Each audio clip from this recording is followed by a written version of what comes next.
mais uma live do Novo. E hoje também com o nosso podcast, o Pod On, para quem gosta de acompanhar a gente lá no Spotify e em outras redes sociais. Hoje nós conversaremos com os missionários e voluntários Tatiana e William. Gente, sejam muito bem-vindos. Obrigada, Júlia.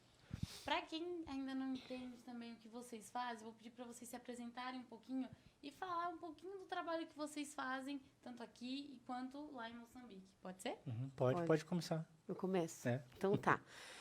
Fala de todo mundo? Falar da gente, tudo? De nós dois? Pode, isso. Então tá bom. Fica à vontade, tá? Bom, nós somos missionários, a gente é cristão e a gente na verdade, já fazia um trabalho missional aqui, na cidade de Suzano. A gente é de Suzano.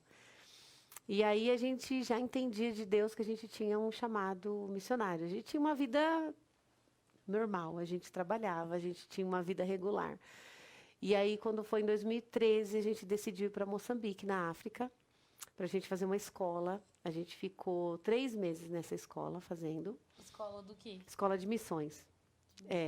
E já foi E lá, aí- vocês já foram direto para a escola ou vocês aprenderam aqui primeiro? A gente, então, é o que eu sempre falo, na verdade, Uma parte assim... a gente aprendeu a aqui, gente né? aprendeu alguma coisa aqui, que a gente tinha um trabalho com pessoas em situação de rua. E era uma coisa realmente voluntária, né? A gente tinha a nossa vida, enfim, trabalhava e aí a gente fazia esse trabalho. E quando chegou nessa época, a gente decidiu ir, mas a gente também não foi já, a gente vai ficar lá. A gente foi mais assim, vamos ver como é que é. A gente nunca tinha ido para a África, né?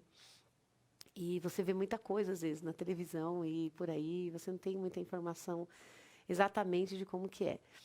Então, a gente foi em 2013, maio, né, Mais de amor? 2013, Acho que Maio, finalzinho e de aí maio. a gente ficaria até agosto, mas aí a gente estendeu até dezembro, quando a gente já se voluntariou a trabalhar numa base lá, e aí a gente ficou numa base, que é o que é uma base? É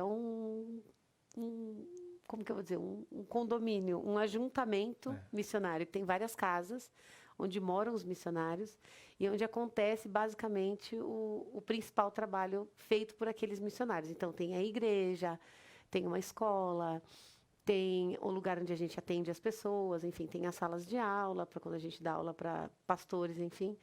Então, a gente ficou nessa base, servimos ali por uns 4 meses, aí teve um probleminha, uma guerra, e a gente teve que ir embora. A gente teve que ir embora. Eu achei interessante. E aí a gente foi para África do Sul. Aí a gente serviu lá também mais 1 mês e pouquinho, acho. Mas deixa eu entender também, vocês largaram tudo aqui, família, foram para lá e aí resolveram ficar, eram 3 meses? Como que foi? Assim, a gente realmente... a gente entendeu de Deus que era o nosso tempo de ir. Era uma coisa que há um tempo já a gente já vinha orando, colocando diante de Deus sobre isso. E aí, quando chegou em 2012, foi quando a gente conheceu esse ministério. E aí a gente começou a orar. Só que a nossa ideia era justamente essa, a gente ficar 15 dias, pegar umas férias do trabalho, ficar 15 dias e voltar. Mas não foi bem assim que aconteceu. Deus foi nos movendo e aí a gente foi indo. Acabou que a gente foi mandado embora do trabalho. Eu primeiro, depois ele. Que a gente falou, ai, Senhor, responde. Aí, tá bom, então aí vocês vão ser mandados embora. Foi mais ou menos assim. E aí a gente foi muito legal. E aí a gente foi para ficar nessa escola. Só que conforme o tempo foi passando, Deus foi nos orientando. Não, vocês não vão ficar só na escola. Vocês vão voltar. Deu a data exata que a gente ia voltar. E foi o que aconteceu. Realmente foi tudo muito direcionado, assim. A gente viu que foi o Senhor mesmo. E Vocês aí... já ficaram direto lá, não ficamos chegaram a direto. voltar? A gente foi. Vendemos tudo. Vendemos tudo, não. A gente vendeu boa parte. A gente alugou nossa casa. Alugamos nossa casa. Metade ficou na casa da mãe de um, metade na casa da mãe do outro. Um pote para cada lado, né? E aí a gente foi. Só que quando a gente chegou, a gente entendeu que era o nosso lugar mesmo. Não tinha... A gente foi nessa ideia. Nossa, a gente já vai assim, direto? Como é que vai ser isso? E quando a gente chegou, a gente falou, gente, é aqui o nosso lugar. É aqui que a gente deveria estar já. E o que vocês começaram a fazer lá? Porque vocês falaram da escola, mas que escola é essa? O que vocês viram quando Quer chegaram falar, lá? amor? Não, a escola como ela falou, é uma escola de missão, né? Que, na verdade, assim, essa base onde a gente foi fazer essa escola, ela não é uma escola teológica, né? ela, na verdade, ela pega as pessoas que já estão no campo há muito tempo e essas pessoas vão lá e elas pregam o testemunho delas, né? Daquilo que elas já vivem, daquilo que elas já fizeram, o trabalho que elas desenvolvem. Então, elas vão falando das experiências dela. Então, isso durante 2 meses é que fosse meio um intensivo, né? Para você entender, até mesmo Só aprendendo ali. só aprendendo e até mesmo esclarecendo alguma dúvida que você tem daquilo que você entende que é chamado. E fazendo os práticos, né, amor? Porque a gente foi lá, na verdade, a gente foi, né, entendendo que a gente ia fazer missão, mas a gente não tinha ideia do que a gente ia fazer mesmo. A gente só soube depois que a gente fez escola, e aí nesse período que a escola acabou, a gente foi convidado para servir numa outra base, um outro estado, só que do mesmo ministério, e eles precisavam de uma ajuda lá na área de TI. Como eu sou da área de TI, então a gente foi lá e à tarde servia ajudando as mamás, né, cuidando de algumas coisas, e eu fazia a parte de TI. Exemplo, a base ela tinha ganhado uma oferta de Bíblias Solares, que era Bíblias que tinha o áudio, e ela falava o Novo Testamento, mas na língua daquela região. Exemplo, lá fala cena. Então, era um áudio falando em cena, O dialeto, o né? dialeto deles, né? Então, só que o diretor da base ele não tinha o conhecimento total de pegar esse áudio e colocar dentro desse rádio, que ele é solar. Então, a pessoa naquela aldeia, naquela região, não sabe ler, não sabe escrever. Então, esse rádio poderia muito bem ajudar eles a ouvir a Bíblia. E como eles não têm energia, então eles carregam um painel solar lá, tem um painelzinho atrás, carregam e eles ouvem, né? Então, acho que é isso. Entendi. E esse lugar que vocês ficavam, ele era onde? Um lugar mais pobre do espaço? Como que é? É assim, o Moçambique, ele é um dos países mais pobres da África. Então, você já imagina a África, pega a África, que já é prejudicada. Então, o Moçambique é um dos, dali está no, acho que top 3, talvez, dos mais prejudicados. Então, assim, que acontece? O Moçambique, não é provido de nada, quase, né? Então, quando você fala as pessoas muito falam, às vezes, no sertão, é bem semelhante até com o sertão do Brasil, mas tem uma questão de miséria muito ampla, muito grande. Aqui a gente tem uma diferença. Aqui a gente tem lugares que são extremamente pobres, mas a gente tem uma boa parte que talvez, vamos dizer, que seja uma classe média, vamos dizer, uma classe C aí, que deve ser predominante. Lá a gente pode colocar que talvez a predominante seja a classe que sobrevive, a classe abaixo da miséria, né? Então, é realmente um lugar muito pobre. Aonde a gente fez a escola, que fica na região norte, eu vou te dar um exemplo assim, como se fosse o Nordeste mesmo, do Brasil. É um lugar bem afastado da capital, que é lá na ponta, lá em cima, né? A capital de Moçambique fica no sul, fica assim como se fosse Porto Alegre, vamos dizer. E a gente fez a escola como se fosse Natal. Então, um lugar lá em cima, lá na ponta. Então, realmente, um lugar muito afastado. Tem muita influência ainda da Tanzânia, que é um país que está bem ali vizinho. Então, é muito, muito, muito miserável. Mas, ao mesmo tempo, ainda tem gente muito, muito, muito rica. Então, não tem... o difícil do Moçambique é encontrar esse meio que a gente tem aqui. Ou você tem uma pessoa muito miserável, ou você tem uma pessoa que tem bastante dinheiro, que são normalmente os donos de empresa, donos de hotéis, porque é um lugar muito bonito. Principalmente onde a gente fez a escola, né, amor? É a terceira baía mais bonita do mundo. Então, assim, é um lugar que o pessoal vai para surfar, vai para praia, tem muito resort. Então, os donos desses lugares, enfim, do comércio, eles normalmente têm muito dinheiro, porque faz muito dinheiro, né? Mas os empregados que estão ali não tem tanto assim. Então, tem uma questão de miséria mesmo, bem, bem, bem séria. E essa né? é uma dúvida, eu ia até falar para vocês. Por que Moçambique? Porque não outro lugar? Já tinha em mente isso? Não. Quando a gente casou, a gente orava por um outro país que não tem nada a ver com a África. A gente sempre teve a África no nosso coração. Mas a gente achou que era uma questão, talvez, emocional. Muita gente fala de fazer missão em África. Muita gente, nossa, África, eu tenho um sonho de ir lá e ajudar, né? Às vezes muita gente fala pra gente. Então, a gente tinha isso. Mas deve ser uma coisa emocional. E a nossa ideia era a gente ouvir o que o Senhor queria, não que ele estava só, eu acho bonito, eu gosto, sei lá. Então, a gente estava, na verdade, em contato com uma outra missão que fica na Inglaterra. E aí, no meio disso tudo, a gente acabou conhecendo essa missionária, que é a líder do ministério, que chama Heidi Baker. E a gente conheceu através de um amigo nosso.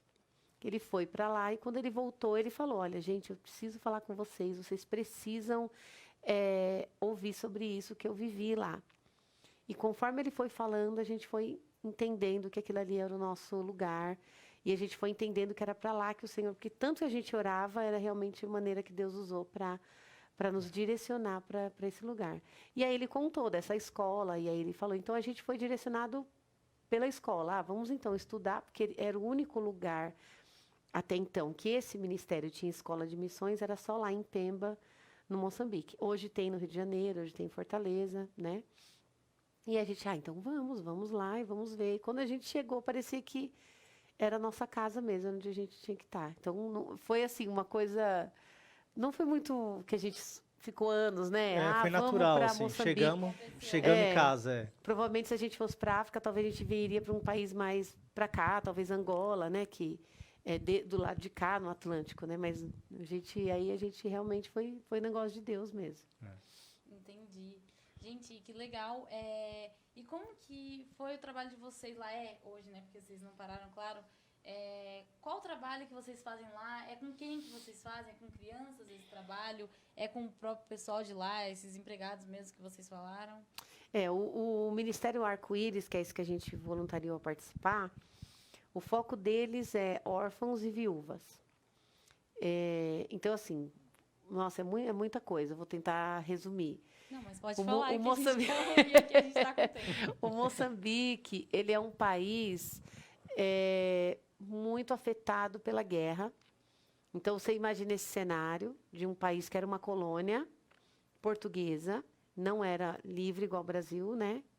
Então, eles eram colônia até 1970 e alguma coisa, se não me engano, 60. Faz pouco tempo, né? Não estou aqui. E aí, nesse meio, eles resolveram declarar a independência, saírem debaixo da colônia. Quando eles saíram, começou uma guerra com relação à democracia. Então, eles entraram mais uma guerra de uns 10 anos. Então, essas mulheres que nasceram nos anos de 50, 60, 70, elas são mulheres que perderam, a maioria, o marido nas guerras, perderam os filhos nas guerras, nunca foram para a escola, porque elas já nasceram numa situação de guerra e porque tinha essa cultura de mulher não pode estudar, enfim. Não, é uma coisa para homem, mulher tinha que ter outra coisa. Então, a gente já vem desse histórico aí, desse sofrimento. Então, o que acontece? Tem muita viúva e tem muito órfão. Então, esse ministério, basicamente, é focado nesse tipo de pessoa, órfão e viúva. Então, além disso, né, além tem várias coisas que a gente fazia lá, né? Mas o principal era o cuidado com esses órfãos e com essas viúvas. Então, a gente tinha uma parte de assistência social que mantinha essas viúvas. Então, a gente tinha 120 e poucas viúvas que a gente cuidava todo mês, dava comida para elas todo mês.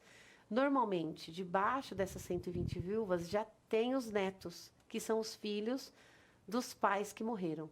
Então, é muito engraçado. Em algumas regiões, em algumas culturas lá, o filho do pai, ele fica com a mãe do pai, se o pai morrer. Ele não fica com a mãe. Às vezes, a mãe também não tem condição de cuidar, então ela deixa com a avó paterna, porque ele é filho daquela família, né, que vem da linhagem do pai. Então, aí a gente cuidava dessas viúvas, consequentemente dos filhos. Então, normalmente, a gente provia uniforme quando começava a época de escola, quando tinha alguma necessidade, enfim, escolar, a gente também tinha que arcar. A gente não, o ministério, né, que a gente fazia parte. E os órfãos, a gente tinha uma escolinha, uma pré-escola dentro da base, que aí eu dirigia a escolinha, mas eu não sou professora, tá? Mas é aquelas coisas, não tem tu, vai tu mesmo, então a gente se virava. Então, eu dirigia a escolinha. A gente tinha 2 salas e a gente tinha em torno de 90 alunos, mais ou menos, né? E normalmente frequentes a gente tinha uns 60, 70, mas no geral 90 alunos, que a gente atendia todo dia com escolinha e alimentação. Às vezes médico, quando a gente tinha, então a gente também oferecia. E você acaba prestando um serviço geral àquela comunidade que está ali. Então, tem uma viúva, ela precisa de remédio. É a gente que era responsável em ir na farmácia, em levar no médico, em verificar o que precisava, enfim. Se alguma ficava doente, a gente tinha também essa assistência. Então, basicamente, a área social era essa. Depois, a gente tinha a área espiritual evangelística, que é cuidar das igrejas, que é o trabalho do William, que é o que ele fazia assim majoritariamente, era cuidar das igrejas que a gente tinha na região. Então, a gente tem 3 províncias, que são 3 estados, que a gente liderava ali. Então, tinha 88 igrejas. Então, embaixo dessas 88 igrejas, mais esses 88 pastores ou mais. Aí, o William era incumbido de visitar, acompanhar, discipular, ensinar. E aí vão várias questões, né? Ensinar desde questão bíblica até uma questão, sei lá, de saúde, uma dúvida na vida, enfim, uma orientação geral, problema na família, qualquer coisa a gente estava ali para cuidar. E depois disso, a gente tinha também distribuição de comida, algumas vezes, principalmente depois do ciclone, que provavelmente a gente vai falar. Daqui a pouco a gente vai chegar nessa parte. E aí, o que aconteceu? Aí eu me propus a dar aula de alfabetização para essas mulheres, porque eu vi essa situação de não ter ido para a escola, e para elas, é como para qualquer pessoa. Você quer pegar um ônibus, você não sabe o que está escrito. Você vai ter que assinar um documento, você tem que pedir o negócio para pôr o dedo. Então, elas falavam dessa necessidade. E aí eu me propus a dar essa aula. Na verdade, eu me propus a dar aula para um grupo. Eu achei que ia vir, tipo, umas 5 mulheres. Eu, falei, eu não sou professora de letras, nada, mas eu sei português, eu sei escrever. Então, eu posso ajudar vocês a escrever o nome. Aí, preparei uma salinha ali para 5 pessoas, né? E mais um rapaz, que era o que pediu, né? Que trabalhava com a gente, que era um moçambicano. E, no final, acabamos com aí 50, quase 60 mulheres. Aí, eu tive que fazer 2 salas, né? Dividir em 2 turmas. E ensinar mesmo, e acabou que ensinei mesmo, assim, a gente teve 2 períodos, porque a gente tem um período de muita chuva, e eles todos têm plantação. Então, aquele período, às vezes, que é do plantio, não tem como você dar aula, eles têm que parar para semear, que é muito trabalho, é o dia inteiro, então... Mas aquelas vovozinhas vinham na aula, assim, de 60 anos para cima. Acho que eu tinha 1 ou 2, talvez, que tinha 30, 40, mas não tinha... Eram todas mamás, que é o que ele falou, são mamás, são as mães mais sim, mães, né? E todas senhoras. praticamente são camponesas, né? Elas vivem das plantações, tudo. A plantação de arroz, plantação de milho, de couve, né? De batata, de tudo. E que interessante ver, né? Porque você fala assim, a pessoa não sabe nessa idade, mas não por uma questão dela não querer. Porque a primeira oportunidade que ela teve ali, que você se dispôs a ajudá-las. Nossa, eu achei também muito... Assim, olha como a gente é, né? A gente... Porque eu pensava assim, o que acontece? Você imagina uma rotina de uma senhora dessa. Ela acorda, sei lá, 4 da manhã, e aí ela busca água, provavelmente, para os netos que vão ficar. Então, ela busca água para eles, para casa, enfim, ela prepara ali alguma coisa, talvez, para eles comerem. Vai para a machamba, que é essa plantação, fica lá, faz as plantações, faz o seu trabalho, até umas 2 da tarde, 1 hora, talvez, depende do, né? E aí, 3 horas era a nossa aula. Então, às vezes, elas saíam e iam direto. Então, eu achava que não... Falei, gente, eu não ia. Eu ia estar morrendo de... Mas, assim, o ritmo é tão diferente, as pessoas...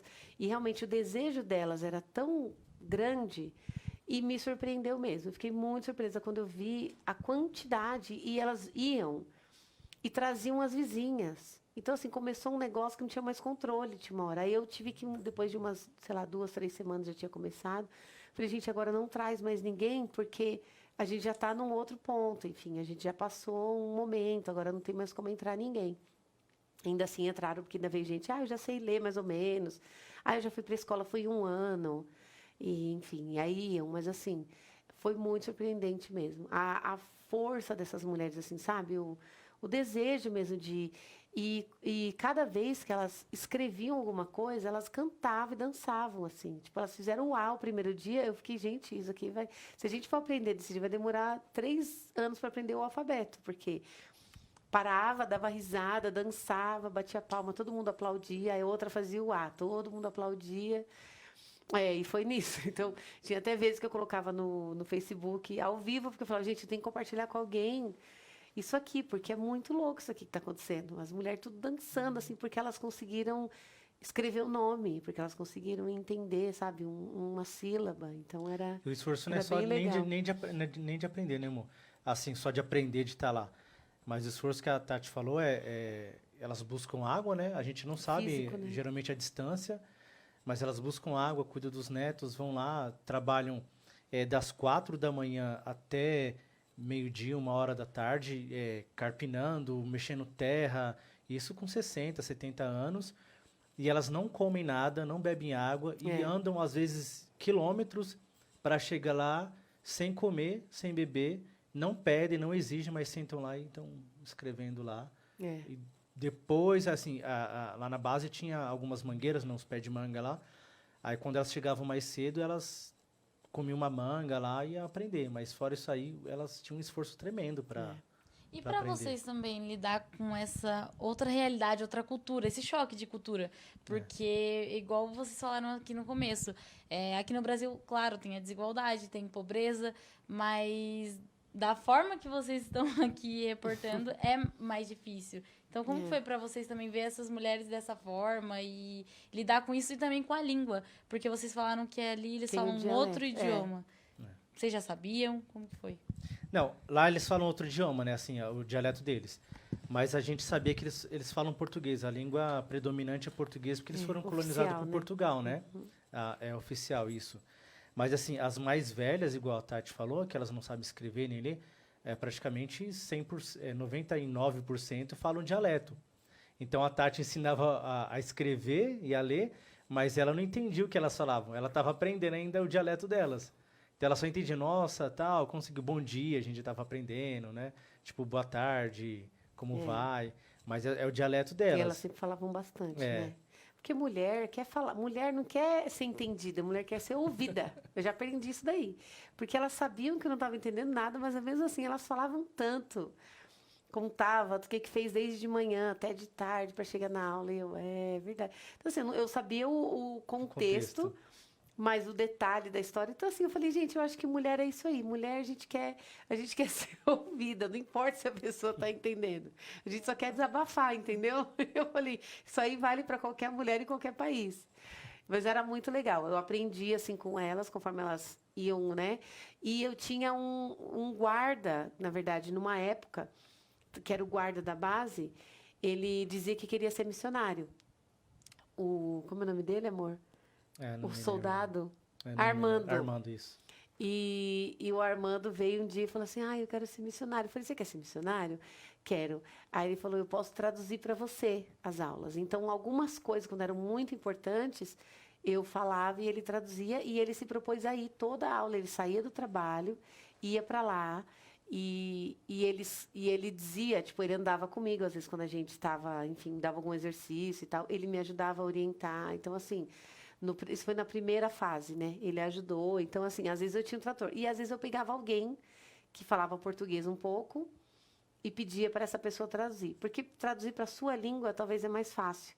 Porque você está entendendo ali mais ou menos, mas aí você fala...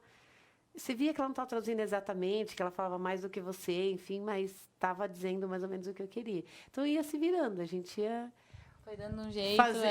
Ia fazendo o que dava. Era assim, era desse jeito. E tem essa parte gostosa, mas tem a questão das dificuldades. Quais que foram, assim, os principais desafios que vocês viram lá? As partes que vocês ficaram chocados? Não sei. Quer falar, amor? Não, a primeira vez que eu fui, né? Como eu era inexperiente na época, eu acho que o que me deixou chocado foi quando... eu comecei a ajudar algumas pessoas que elas morriam, assim, né? Tipo, a família vinha pedir ajuda.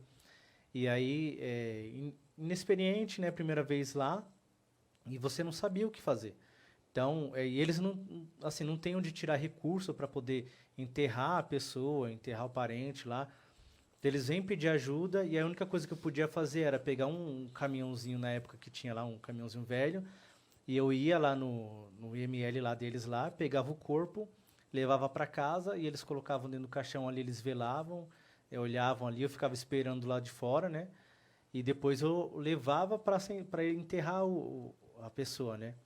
E eu ficava ali, olhando toda aquela cena, tudo, e depois voltava para casa, tentava entender a cultura deles da melhor forma possível para poder ajudar, né? Mas o que me chocou foi isso aí, né? Me deixou mais, assim, nessa época, né? Mas depois você acaba aprendendo, você acaba sabendo como falar, como lidar com essa situação, né? O problema é que a gente não pode...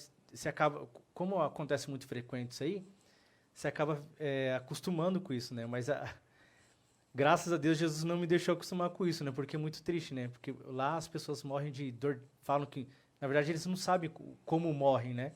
Eles falam, você pergunta, do que morreu? Ah, morreu de dor de dente, morreu de dor de cabeça, morreu de dor na barriga. Dor de cabeça. De dor de cabeça.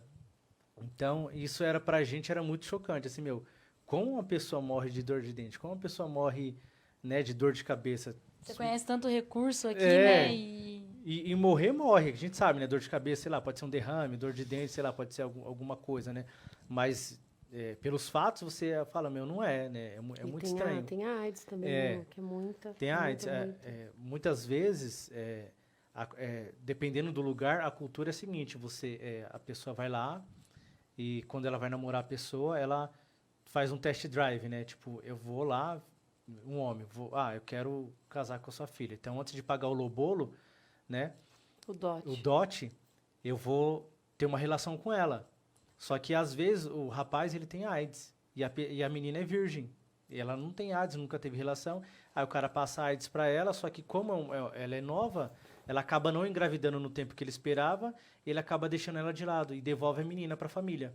Que isso é comum. E a menina fica com AIDS, né? E aí a pessoa, próximo marido dessa menina, às vezes não tem AIDS, vai ter relação com essa menina, ela engravida mais. Aí o marido fica com AIDS e a criança nasce com AIDS, entendeu? Então aí começa todo. Bom, tem muita coisa. Tem ainda. É um país muçulmano, né? Então tem ainda os homens têm mais de uma esposa também. E tem essa questão muito forte também da prostituição, né? Tem muita prostituição, infelizmente. Também, até nessas regiões que a gente já morou, enfim, de turismo. Então, tem muito tráfico sexual, muito mesmo. Então, a AIDS é quase que uma realidade muito presente. Não é igual aqui, assim. É difícil hoje você lembrar, talvez alguém que você conheça que tem, e talvez essa pessoa pegou de uma outra forma, né? Lá não, é muito real. Então, assim, às vezes a criança já nasce, enfim, a esposa pegou do marido, o marido foi no prostíbulo e tal. Então, tem muito disso também. Então, a pessoa, às vezes, pega um resfriado, ela morre. E ninguém sabe o que é, né? E aí, morreu de resfriado. Mas a gente sabe que não é, ninguém morre de resfriado, né? A menos que tenha algum problema por trás. E tem várias histórias, né, amor? De falecimento. Tem um amigo nosso que morreu, ele pegou, acho que foi amidalite, se eu não me engano. Ficou cheio de feridinha na boca e chegou até o estômago. Foi tratar tudo, só que ele já tinha AIDS. Não suportou. Ele tinha AIDS, né? Então ele ficou magro, não aguentou comer. Aí depois ficou com... como é que fala? Fugiu a palavra agora. Não lembro. Com o sangue precisa colocar mais sangue. Falta de... enfim, precisava de doação. Precisava de doação. Fugiu a palavra aqui, desculpa. Mas ele precisava de doação. Ele precisava de uma bolsa. Isso daí foi muito triste. Porque o que acontece? Tem um hospital público, né? Assim, são várias coisas, muito chocante. Assim, tem várias coisas que realmente... Se a gente for comparar aqui, você fica falando, nossa, não acredito que é assim. Mas é assim, né? É a realidade.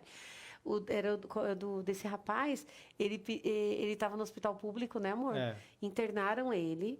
E aí, quando chega lá, ele precisou dessa bolsa de sangue. Só que os profissionais da saúde pediram uma propina para poder receber o sangue. Então, a esposa dele foi até a base, onde a gente estava, pedir esse dinheiro. Era questão de o quê? R$15 ela queria? Era 120 meticais? Por aí. 10 Não, reais. era 1.500 1.500. meticais. Então, era como se fosse 100 reais. Ela queria 100 reais para poder colocar o sangue no marido dela. Por causa dessa demora, enquanto ela foi buscar o dinheiro, não deu tempo dele receber. E então ele faleceu. Mas era assim, uma coisa que aqui hoje, você pensa, você vai num SUS, imagina que você pode ter uma fila de espera, enfim, mas assim, você está numa emergência, jamais você vai ter omissão de socorro, né? Lá não, eles falaram, não, se quer, então você tem que pagar, porque pode vir outra pessoa e precisar. Então, assim, tudo tem uma propina. A escola pública tem propina, o professor pede propina para o aluno para passar ele de ano. Tem várias situações, assim, obscuras embaixo, né? E então, esse rapaz foi uma situação bem triste. Era uma pessoa que a gente gostava demais. Muito jovem, né, amor? Trabalhou com a gente, assim. E ele não falou que tinha. Mas, normalmente, eles não falam que tem AIDS, né? Eles chamam de SIDA, porque é português de Portugal. E aí, ele disse... Depois, aí, quando ele ficou muito mal, ele falou pra gente, né? Só que ele já estava, assim, muito debilitado. Realmente, tanto que ele precisou do sangue. Mas a gente não sabe também se esse sangue poderia salvar. Mas na hora, são essas coisas que você entende a sua humanidade, né? E a nossa incapacidade mesmo. A gente faz até onde o Senhor permite, e aí o Senhor tem outra parte que é Ele que vai lidar, né? Então, são essas coisas. A gente não tem, assim, a utopia de achar, né, amor, que a gente vai chegar, nossa, nós vamos mudar a realidade. A gente quer... A gente entende que o nosso trabalho é espiritual mesmo, é que para que essas pessoas, se elas morrerem, quando elas morrerem, elas tenham a salvação, elas tenham um encontro verdadeiro com Jesus, porque é isso que todo mundo precisa, né? A gente pode lutar aqui a vida toda, ter uma vida ótima, ter o melhor médico, tudo, mas se essa pessoa, ela não tem um encontro verdadeiro com Jesus, mesmo que ela tiver tudo, não vai adiantar, né? Então, a gente entende que a gente tem um trabalho social, é necessário, é muito necessário, mas o nosso foco principal realmente era entender esse lado espiritual, que é só os cristãos mesmo que podem levar a missão de Jesus adiante, né? Então, é isso. E para vocês, essa questão, claro, vocês estavam fazendo uma missão, estavam ali de corpo e alma, mas não tinham medo, por exemplo, igual como lá tinha pessoas com AIDS, às vezes vocês lidavam com as pessoas, vocês não tinham medo de contrair a doença de alguma maneira, ou também você como mulher lá, um país que tem todo esse preconceito, vocês tinham algum medo, algum receio? Eu acho que... Eu vou falar de mim, tá, amor? Aí Tá você... O William não tem medo de nada, ele é um homem destemido. Então, Só William. que não.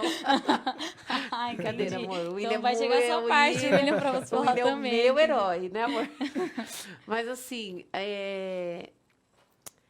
olha, vou te falar uma coisa. Eu acho que, assim, não é nada, assim...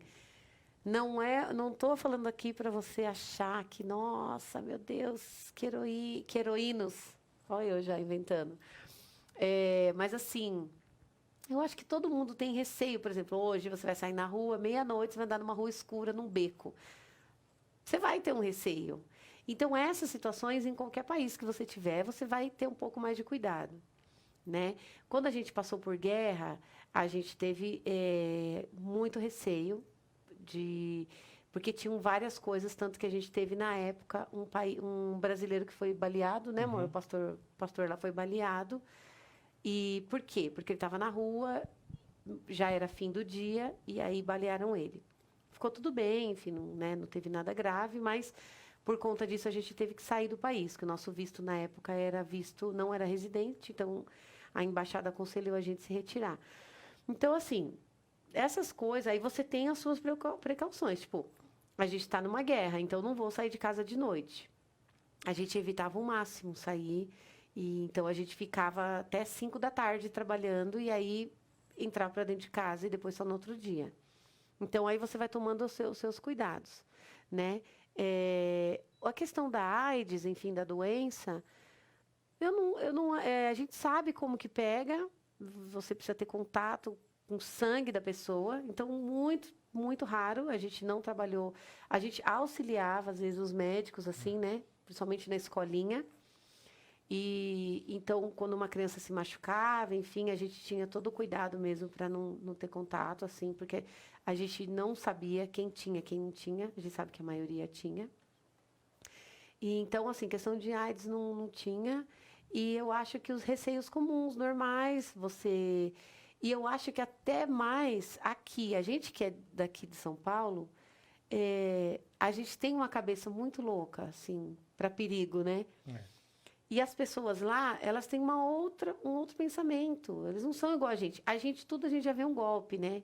A gente já vê um ladrão, a gente já vê... Ah, vou deixar minha bolsa ali, mas, ó, vou ficar de olho aqui, porque a gente viu como é natural para a gente viver 24 horas, andar de carro, já passou uma pessoa estranha, você já fica... Parou um motoqueiro do seu lado, lá não tem isso. Nesse sentido, não tem, né? E preconceito, a gente tem muito, assim, como mulher, como você, por exemplo, tem uma reunião de homens, e aí estou eu lá no meio, porque eu e o William. E aí, na verdade, a gente preza muito pelo relacionamento. Então, e a gente está ali para servir aquelas pessoas. Então, tem uma diferença de você chegar e você querer colonizar de novo, porque tem cristão que quer colonizar aquele país. Não, você tem que fazer assim. Ó, você tem que tocar essa música, você tem que dançar desse jeito. Não é assim que funciona em lugar nenhum que você fizer uma missão transcultural. Então, você vai para servir. Então, você vai para se adaptar àquela realidade, né? Então, acaba que você acaba criando laços e criando amizade. Então, isso de preconceito quase que não existe. Óbvio que a gente é diferente. A gente é estrangeiro, a gente não é igual aos africanos. Então, em qualquer lugar que você tem uma pessoa diferente, as pessoas vão olhar. Isso aí é normal. Se você for no mercado, as pessoas vão ver, tipo, o seu cabelo, o seu rosto, a sua cor, eles vão olhar e vão falar, ela é estrangeira, ela não é daqui. O mesmo acontece aqui no Brasil. Se vier uma pessoa meio diferente, falando outra língua, a gente vai parar porque é normal, é do ser humano, né? Mas, acho que o maior risco que a gente correu mesmo foi a questão das guerras, do ciclone, mas a gente toma os cuidados, né? É como aqui, se tem iminência de uma guerra aqui no Brasil, você vai tomar as suas precauções, não vai sair de noite, enfim, não vai fazer nenhuma... Ah, Senhor vai me guardar, eu vou sair correndo, não vai, né? Então, mas a gente faz a nossa parte. Mas não tem medo, a gente acho que não tem medo, assim, não vive com medo, não tem... É o Senhor mesmo que nos guarda, né, em qualquer situação. É o Senhor que nos traz paz também. Como essa questão do Covid, né, muita gente Nossa, parecia que ia invadir o corpo e morrer, mas se você tiver que morrer, você vai morrer dormindo, vai morrer dentro de casa, vai escorregar no banheiro, cair, bater a cabeça e morrer. Olha eu já, falando coisas ótimas. Fala, assim. Amor, porque eu já... dá tudo errado. Vai. Não, eu não... Na verdade, não... Assim, medo, não... Eu acho que foi tão natural a gente ir pra lá que eu não me sentia estranho no lugar e eu não tinha medo, assim. Eu acho que o único momento que a gente, na verdade, sentiu medo foi da primeira vez que a gente foi. A gente teve que sair da cidade onde a gente estava, né, da escola, para uma outra cidade. Então, a gente pegou um ônibus, andamos 9 horas e chegamos numa cidade que a gente não... Quer dizer, a gente não conhecia nada, né? Mas quando a gente chegou nessa cidade, a gente tirou nossas malas, os homens, né, a maioria, quer dizer, 100% homens, nos rodearam lá. E a gente não sabia. E eles começaram a empurrar a gente, né? Tipo, dar trombada.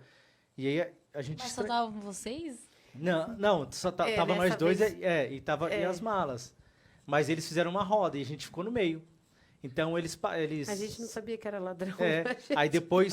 eram ladrões? E eram ladrões, só que a gente não sabia. A gente tava e aí, Deus enviou um anjo, na verdade, porque encostou um rapaz com um carro. Tipo luz, né? Já foi treinado no CPM. E aí ele abriu a porta e falou, gente... ele falou, gente, o que vocês estão fazendo aí? Entra no carro agora. A gente nem conhecia o cara. Eu falei, como assim entra no carro? Entra no carro que todos eles estão rodeados, aí é ladrão. Eles vão começar a empurrar vocês. E na hora que você, tipo, perdeu o equilíbrio, eles vão pegar a mala e vão sair correndo. E a gente colocou as malas no carro e fomos pro lugar de destino. Mas calma aí, que agora eu fiquei cheio de dúvidas aqui. Esses ladrões, eles ficam rodeados, mas eles não pegam suas coisas se vocês Não, eles, tipo assim, como eles viram que só tava gente, eles viram que nesse ônibus específico só tinha gente de estrangeiro, e aí eles viram que a gente tava com muita coisa mesmo. Porque a gente foi com Era uma duas mudança, malas. né? A gente estava saindo de uma cidade e mudando para outra.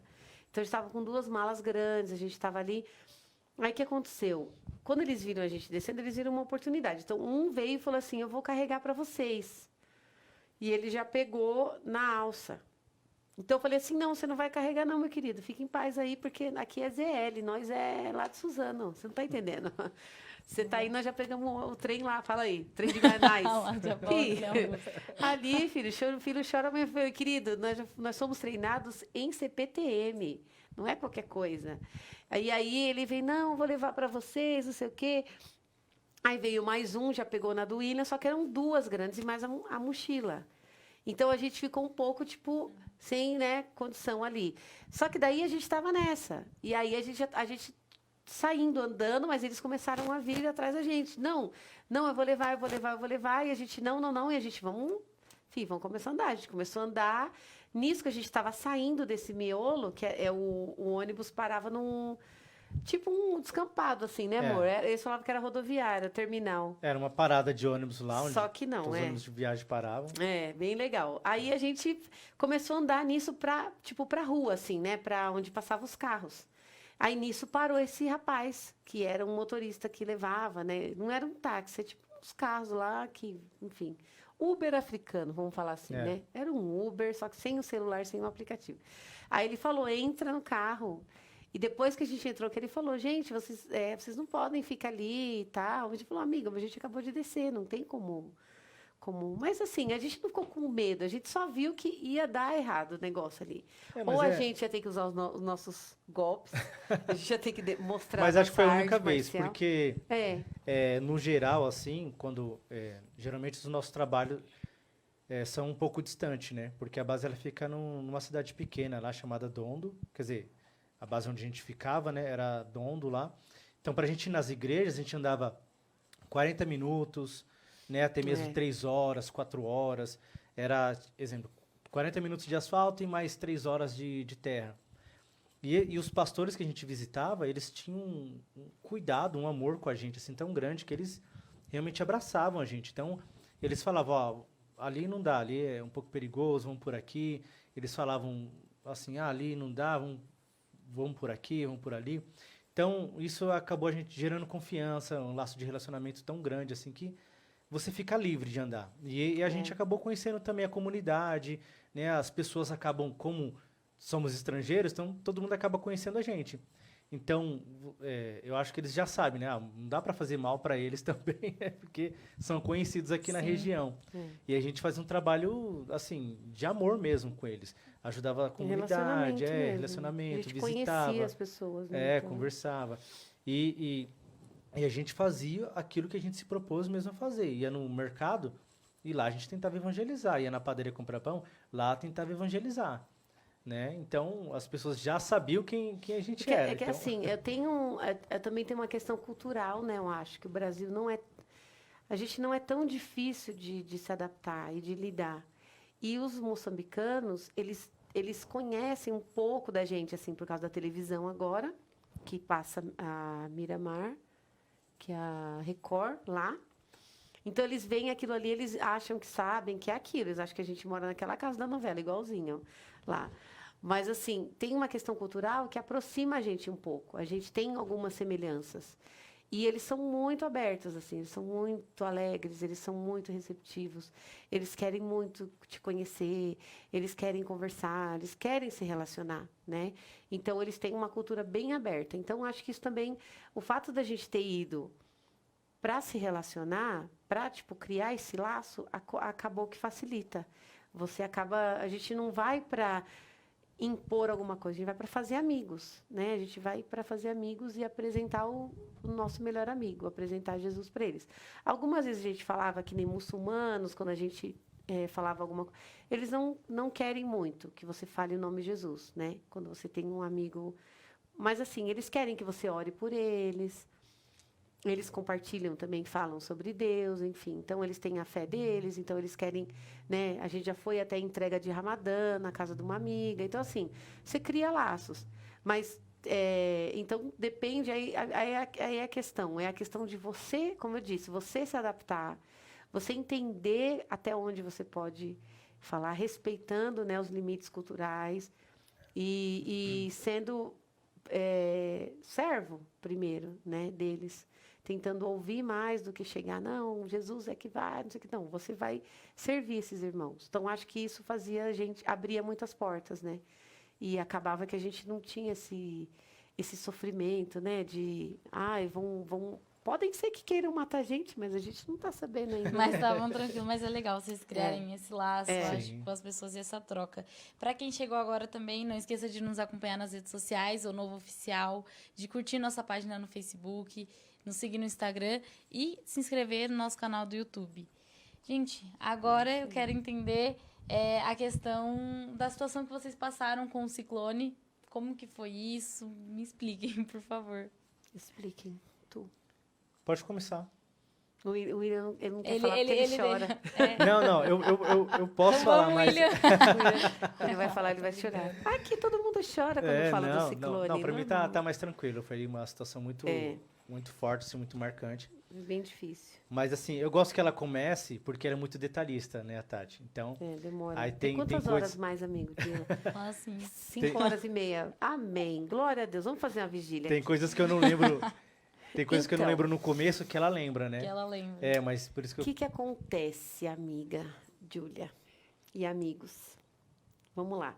2019, em março, a gente recebeu uma notícia de que tinha um ciclone chegando lá na nossa cidade. Cidade da Beira é a cidade principal. Depois apareceu até no Globo Repórter. E naquele outro do Caco Barcelos, você que é da área deve saber. Profissão Repórter. Esse daí. Isso. Ele foi lá, enfim. Foi um monte de gente. Foi nessa época, realmente, foi bastante gente lá. Então, em março, a gente recebeu essa notícia, no começo do mês, que o ciclone ia chegar lá dia 18, né, amor? Não, 14. Ia pegar a região ali que vocês Ia estavam. pegar a nossa cidade, porque a nossa cidade, Toda ela cidade. o que acontece? Ela é do lado da Beira.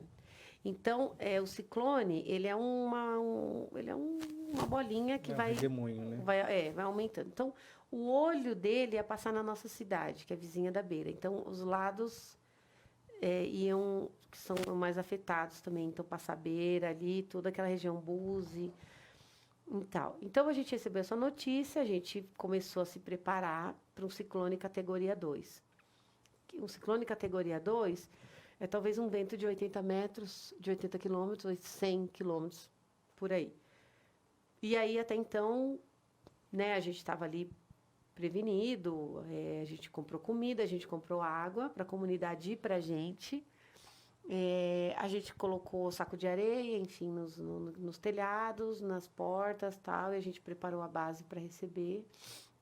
E quando chegou na manhã do dia do ciclone, no dia 14, a gente recebeu a notícia de que esse ciclone, quando ele aterrasse, quando ele saísse do mar e entrasse na terra, ele ia chegar à categoria 4, ou seja, ele seria o dobro da força que ele teria.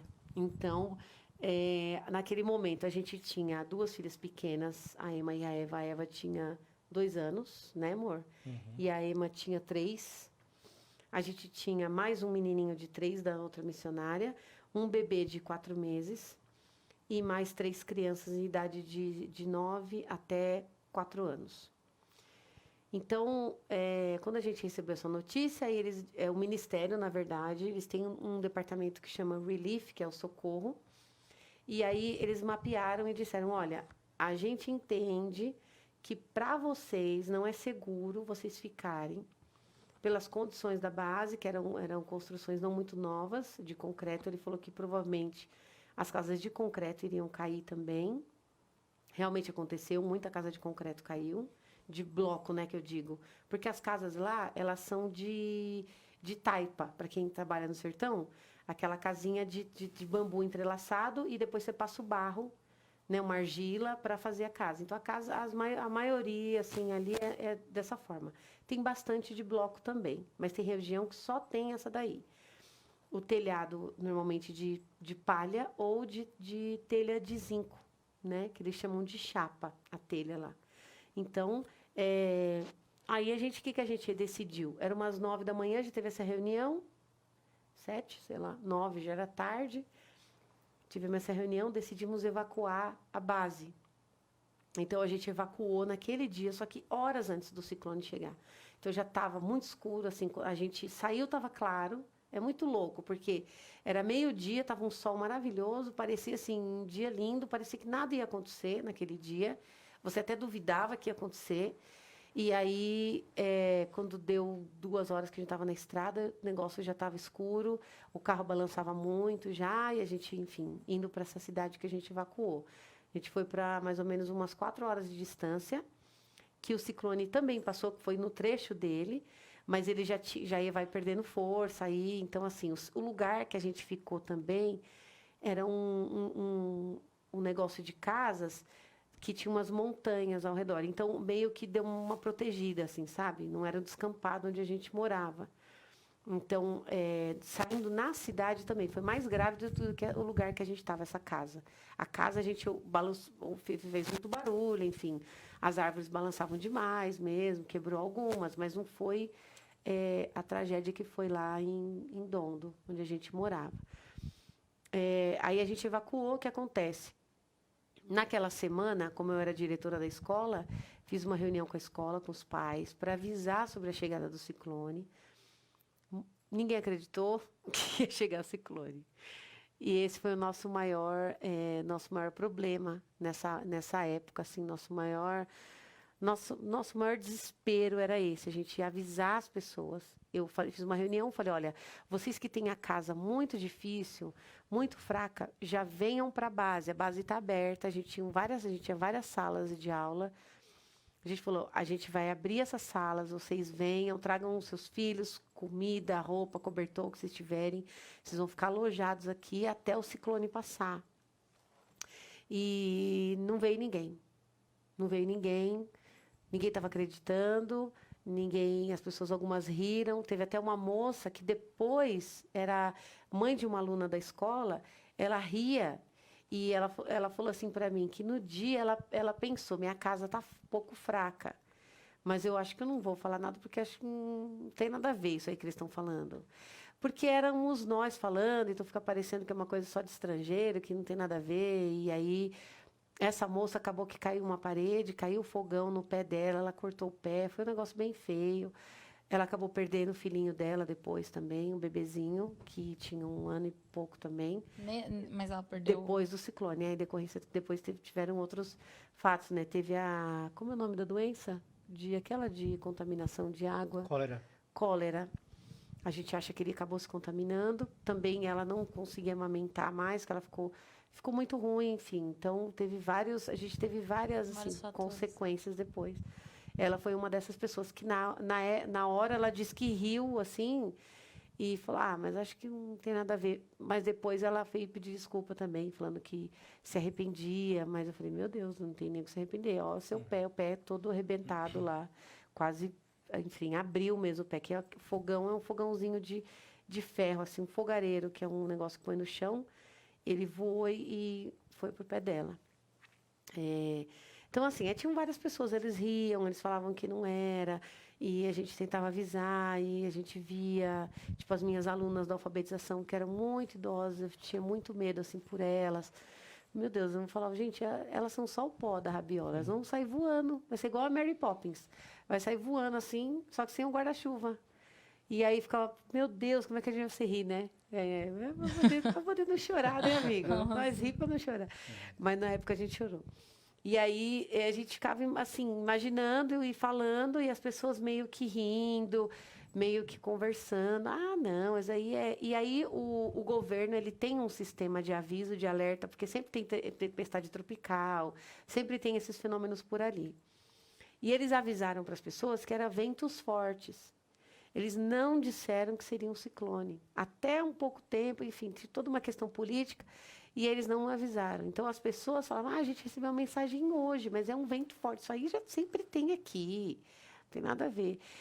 E o que aconteceu? Que a gente saiu na sexta-feira. O ciclone chegou no nosso lugar lá às 6 da tarde. Foram 3 horas de terror. 3. E depois, quando foi 10 da noite, vem o olho, que é como se fosse nada. Um silêncio e não tem vento. É como se não tivesse mais nada. Mas aí já não tinha mais luz, caíram todos os postes, as árvores, enfim, você não enxergava mais nada, porque já era escuro. Aí, meia-noite, 1 hora, vem a segunda onda do vento. Então, ele vai para um lado e depois ele vai para o outro lado. Nesse inteirinho, a gente ficava em comunicação com quem ficou na base. A gente deixou um rapaz lá responsável, mais os guardas, para abrir o portão para as pessoas que viriam. Então, a gente deixou toda a comida, tudo preparado. E, por segurança das famílias, das crianças, a gente saiu.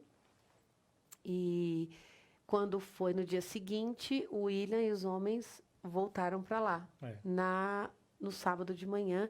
E a gente ficou na base, eu e as meninas, que eram 3 casais. E a gente tinha um grupo visitando a gente. Foi esse também o maior agravante. A gente tinha um grupo de americanos que estavam lá com a gente, 9 pessoas.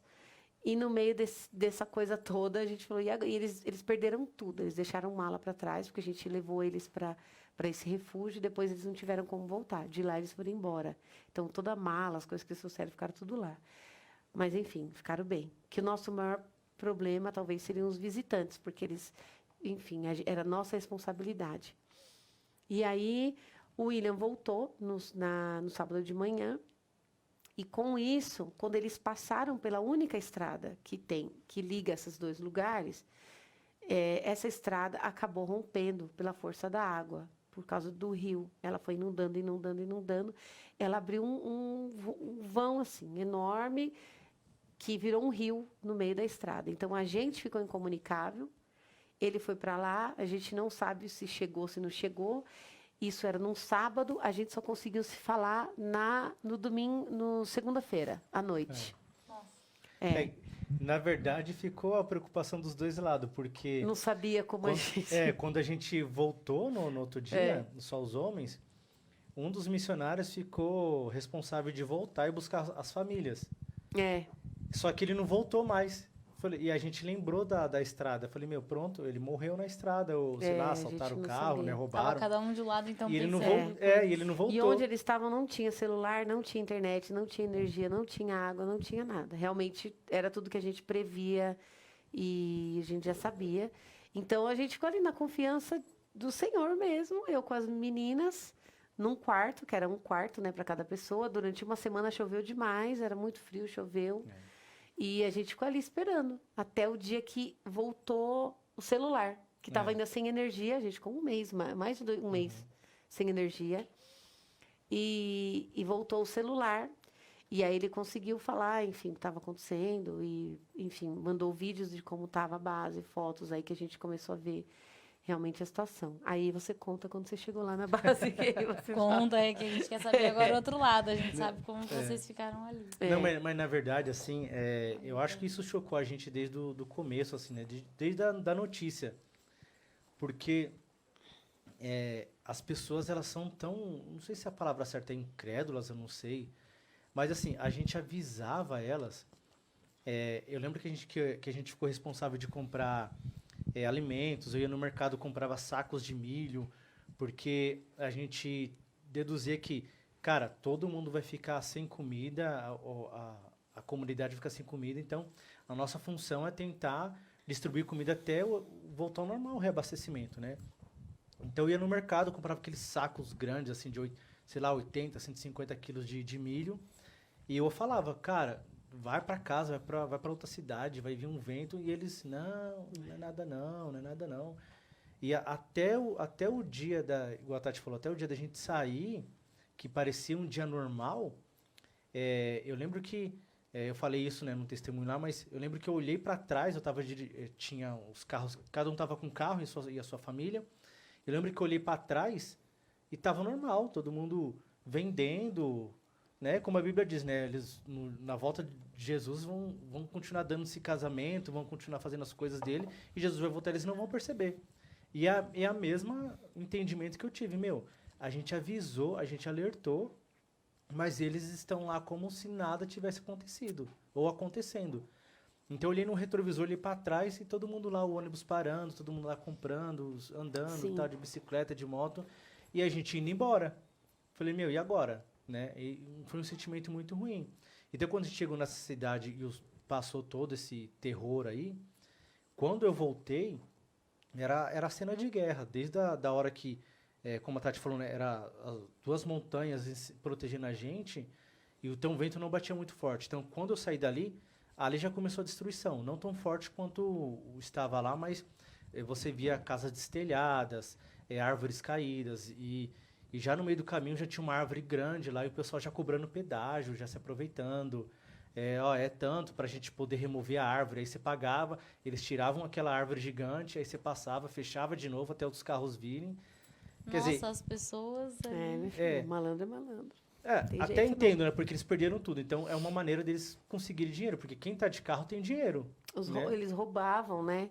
Tipo, as casas que caíram, Eles as entravam. pessoas saíram das casas com medo. Nisso que elas saíam, tipo, fugia para outro lugar, os ladrões já entravam na casa, saqueava.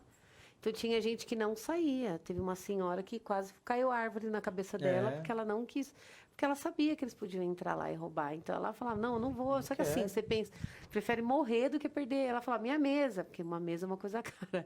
E aí é meio louco, mas a gente faz igual. Aqui só que em proporções diferentes, né?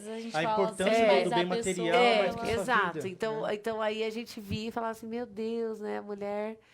E ela ficou, né, amor? Ficou. Até a hora que caiu a árvore, realmente, em cima da casa toda. Era um coqueiro, uma palmeira, coqueiro compridão, né? E caiu tudo, assim. Aí ela falou que ela estava num quartinho que, assim, foi o que não atingiu. Aí ela saiu, pulou, sei lá como que ela fez. Foi pra casa do fundo, casa da vizinha, sei lá. Foi a casa da mãe dela, na verdade. Que era do do lado, vizinho, Mas tinha. Mas é uma sempre cena tinha horrível. muito ladrão, muita loucura. Igual, assim, um aspecto que eu falo que é para a gente tentar imaginar como é que é aqueles filmes que é todo cinza, né? Que você olha aquela fotografia cinza do filme, é a mesma coisa, tudo cinza, chovendo, né? Tudo sujo, as árvores caindo, folha no chão, e era muita destruição. E você, no caminho, você via crianças, era uma chuva forte, né? E você via crianças ajudando o pai a carregar o próprio corpo, acho que da mãe ou de algum parente, ou às vezes era alguém na frente com uma cruz, carregando o corpo atrás, né? E eu falei lá, eu espero não chorar aqui, né, na hora que falar, mas uma imagem que me chocou muito forte quando a gente chegou na base, na verdade, né? E quando a gente saiu da base para tentar ajudar as pessoas que estavam lá fora também, a gente saiu de carro e tinha uma pessoa com volume atrás, e a gente perguntou para essa pessoa, você quer uma ajuda? Né? A gente te ajuda a chegar até onde você está indo, sua casa caiu e tal. Ele, não precisa, eu estou indo... E chovia muito, e era um cobertor, né? E ele falava, não, eu estou indo tranquilo, pode deixar. Não, então pelo menos coloca o volume atrás, a gente te ajuda, né, com isso. E ele, na hora, descobriu o cobertor, era a mãe dele morta. Ele falou, não, eu vou carregar ela até o destino dela, que é onde eu vou enterrar ela, porque ela me carregou toda a vida, agora é minha vez de carregar ela. Entendeu? E era assim, cenas horríveis, né? A base lá, ela tinha algumas palmeiras e... Mangueiras, né? Desculpa, mangueiras. Então, essas mangueiras caíram e as pessoas, como elas se refugiaram lá na base, lá, e não tinha muito quarto, não tinha nada. Tinha uma sala onde ela dava aula, tinha 3 salas, eram grandes, mas a igreja, ela era grande, mas não podia entrar porque era telha de zinco, então o vento descobriu tudo, e onde eles se refugiaram eram debaixo dos carros, no meio da lama, debaixo do carro. Né? E a única maneira deles comerem, porque eles já estavam sem comidas, foram para lá, ficaram sem comida. Então os pássaros, quando viram a tempestade, se refugiaram nas árvores. Quando as árvores caíram, prenderam os pássaros. Então eles começaram a comer aqueles pássaros, aí era assim, cocô para todo lado, né? Porque não tinha banheiro, então o pessoal fazia ali onde podia mesmo, era pena, era sei lá, ossos de pássaros ali. Né? Então era muito forte a cena. E tem uma história de um pastor lá, muito amigo meu. A mãe dele morava a 30 minutos da casa dele. E eu avisei na igreja dele, falei, gente, coloca sacos de areia no telhado, tento fazer reforço na casa, alguma coisa, mas se não puder, vão embora para outra cidade, né? Tenta arranjar alguma coisa, né? Se não tiver dinheiro, fale com a gente que a gente tenta ajudar de alguma forma. Só que eles decidiram, porque eles nunca ouviram falar em ciclone, em furacão, nem nada. Então, eu acredito que por isso que eles ficaram um pouco incrédulos. Então, ele falou que depois do ciclone, ele demorou 3 dias, porque ele estava ajudando a família dele e o vizinho do lado. Ele demorou 3 dias para chegar na casa da mãe dele. E quando ele chegou lá, a mãe dele estava soterrada. A parede tinha caído em cima dela. Então, ele ficou 3 dias com a parede em cima dela, soterrada. E aí, ele só orou para Deus. Deus, que ela esteja viva, que ela esteja bem. Mas se não tiver, que eu consiga pelo menos resgatar o corpo dela inteiro. E ele falou que ele descobriu ela. E aí, ela deu um suspiro. E aí, ele falou que tirou toda a terra da boca dela, colocou um pouco de água. Aí, ela, né, voltou assim. Mas ele falou que depois daquele dia, ela não falava mais. Acho que ficou em choque. E como as pessoas não entendem o que é choque lá, né, o trauma, então ela ficou na casa dele e aí passou uma semana e ela morreu. E eu entendo que foi por causa do trauma, né, que foi muito forte, não teve acompanhamento e tal, né. E aí teve sequelas, né, machucou a cabeça, aquela ferida não foi tratada, começou a piorar. Não, Né, e a então, gente, assim, são muitas tragédias, né? Muitas histórias. Tem muitas coisas boas também que aconteceram depois do ciclone. Tanto que, assim, tinha gente que ia fazer a horta, né, Mo? Ia fazer a plantação e encontrava ainda os corpos, né? Depois de meses, quando chegou ali junho, elas iam cavar, enfim, encontrava. Porque realmente foi muito terrível, muito terrível. E outro lado que a gente via, por exemplo, as pessoas sofreram um ciclone na sexta-feira. Na segunda-feira, elas saíam da base cedo, porque elas já queriam reconstruir as casas. Elas já falavam, a gente tem que voltar, a gente tem que começar de novo. Elas iam pegar pedaço de telha e colocar, e plástico, para tentar cobrir. Enfim, elas não ficaram lá, tipo, vamos ficar aqui, chorar, como diria minha mãe, vou chorar a morte da bezerra. Vamos seguir em frente, vamos fazer aquilo que é preciso fazer, sabe? Vamos andar para frente, porque já foi, agora temos que andar. Então, você via muito assim a resiliência deles, essa força deles de falar, não, aconteceu, mas vamos continuar. E tem muita gente que às vezes fala, eles já estão acostumados, né? Não, ninguém está acostumado com ciclone. Né? Você pode estar num país da África com miséria, com tudo que for. Nunca você vai estar acostumado com sofrimento, né? Nunca você vai estar, não, legal, nossa, tranquilo. Vai naturalizar aquilo. Nunca é.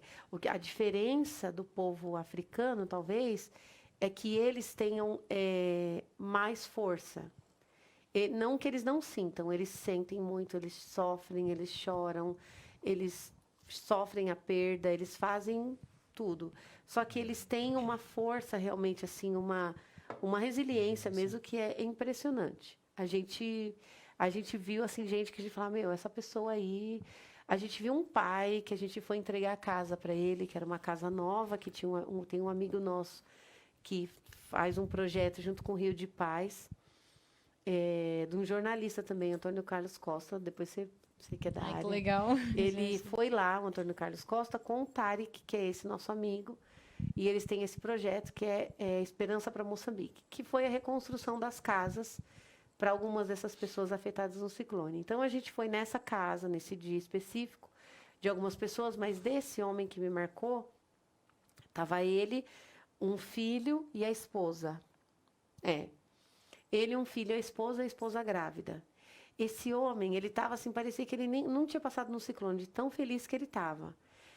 Ele estava assim, radiante, porque ele ia receber a casa nova dele.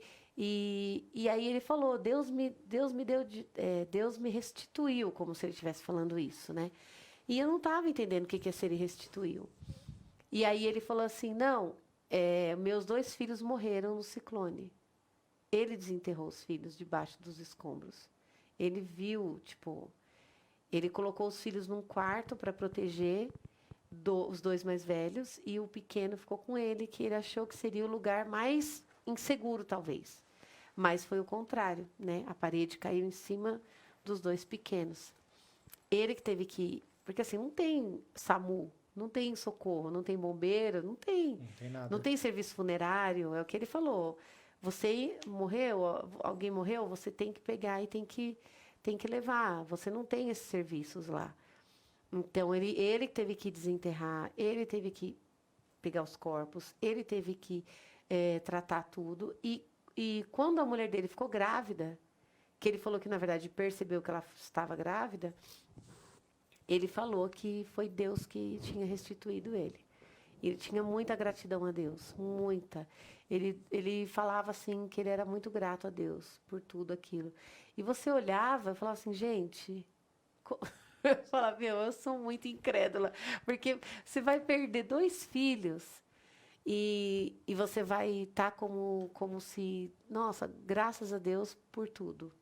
E ele era esse coração, sabe? Então, assim, a gente via muita gente mesmo que tinha uma gratidão a Deus, um coração assim, e não tinha medo de andar, de seguir em frente. Eles não ficavam... Obviamente que depois teve o outro ciclone, né? Esse ano que passou, teve um ciclone lá, mas assim, foi uma categoria menor. Mas aí eles já têm uma ciência, enfim, já tem uma outra realidade. Mas a gente sempre aprende com o moçambicano, até nisso, né? Uma coisa que a gente aprendeu foi a fé também, que eles têm muita fé, né? A gente foi lá, na verdade, para servir, na verdade, a gente, e ensinar, mas na verdade a gente aprendeu muita coisa. Porque quando o ciclone veio... quando passou o ciclone, teve uma enchente, né?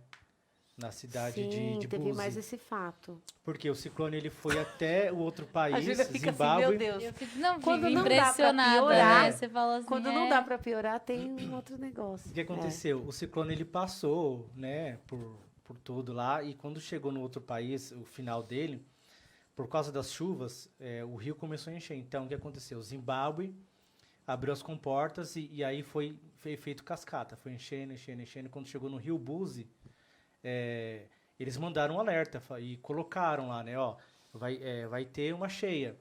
Só que eles estão acostumados com esse tipo de alerta. Cheia, para eles, era assim, o rio ele é baixo. Então, quando tem cheia, é o rio quando chega na borda, ou passa um pouquinho, transborda um pouquinho.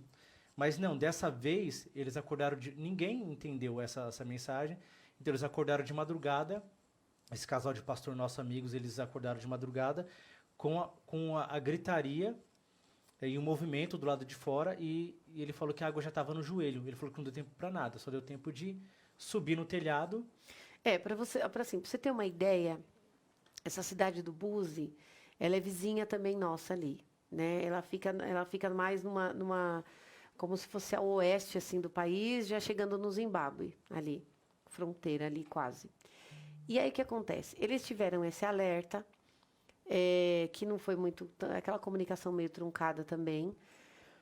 Então, você imagina, para quem está no Brasil, assim, aquela tragédia que teve em Mariana, que teve em Brumadinho. Foi aquilo que aconteceu.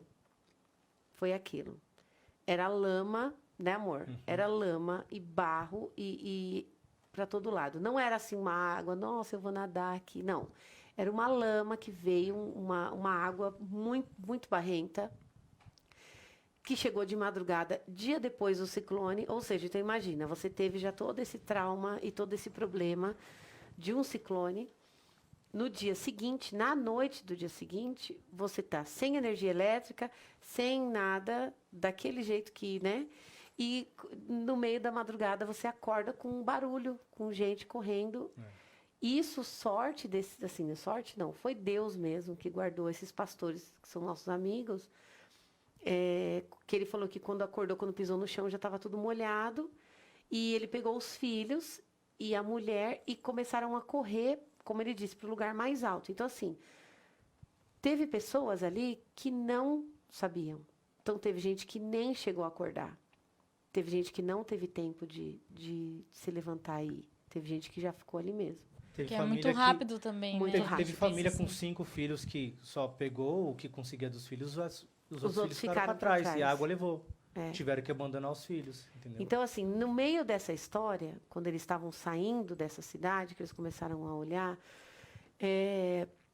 ele fala que assim, o que acontece? Você está correndo para o lugar alto. Vem uma senhora de 80 anos. Aí você quer ajudar aquela senhora. Quando ela está ali tentando, a água leva ela embora.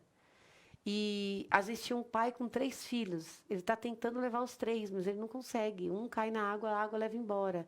Eles sobem na árvore. Aí eles subiram numa árvore e eles falavam que viam as pessoas falando assim, eu não vou aguentar mais, porque você imagina ficar 2, 3, 4, 5 horas em cima de uma árvore com uma resistência que você não está ali, ninguém é crossfiteiro lá, ninguém está no... Né? E aí está ali o cara e fala assim, não, eu não vou conseguir. E cai, e ia. Então, assim, eles viram muita gente, assim. Então, foram várias situações, várias. E aí, depois, até o Caco, quando foi lá, que fez essa matéria, foi bem legal até, depois, se alguém quiser procurar, deve ter lá no Globo Repórter, que ele mostra um hotel, que era um hotel, uma pousada, né? Um prédio pousada, de uma mulher, que a gente depois até falou, você falou com ela, né, amor? A gente foi lá. E ela abrigou, na verdade, assim, abrigou. As pessoas subiram na casa dela, no telhado. É um lugar bem grande. Mas aqui a gente falou brincando da CPTM, mas você imagina, então, um trem lotado. Então, está ali, todo mundo ali lotado de pé. Só que você tem que ficar 2 dias de pé. Porque não tem como você sentar. Porque é um telhado de uma casa. Então, tinha criança, com mãe com criança recém-nascido, velho, todo mundo de pé, com fome, com sede, esperando um resgate que também não conseguia chegar, que só foi chegar depois desses 2 dias, 3 dias. Esse nosso amigo ficou em cima do telhado, né, amor? Ficou em cima do telhado. De uma casa. E quando chegou no meio desse assunto aí, que ele já estava... E ele falava que tinha alguma química na água, o pé dele ficou todo ferido, ele não estava mais conseguindo aguentar de dor e tal. E ele disse que uma boa parte ele ficou submerso, assim, porque ele ficava segurando, levantando, né, as pessoas. E aí chegou um molhado, enfim, com frio, né? E a mulher, ele falou que... Ele perguntou para ela, né? Você tá com fé, mulher? Você tá com fé? E ela falava assim, eu tenho fé. Ele falou, então a gente vai conseguir, a gente vai continuar. E aí eles ficaram ali até a água baixar, que demorou todo esse tempo.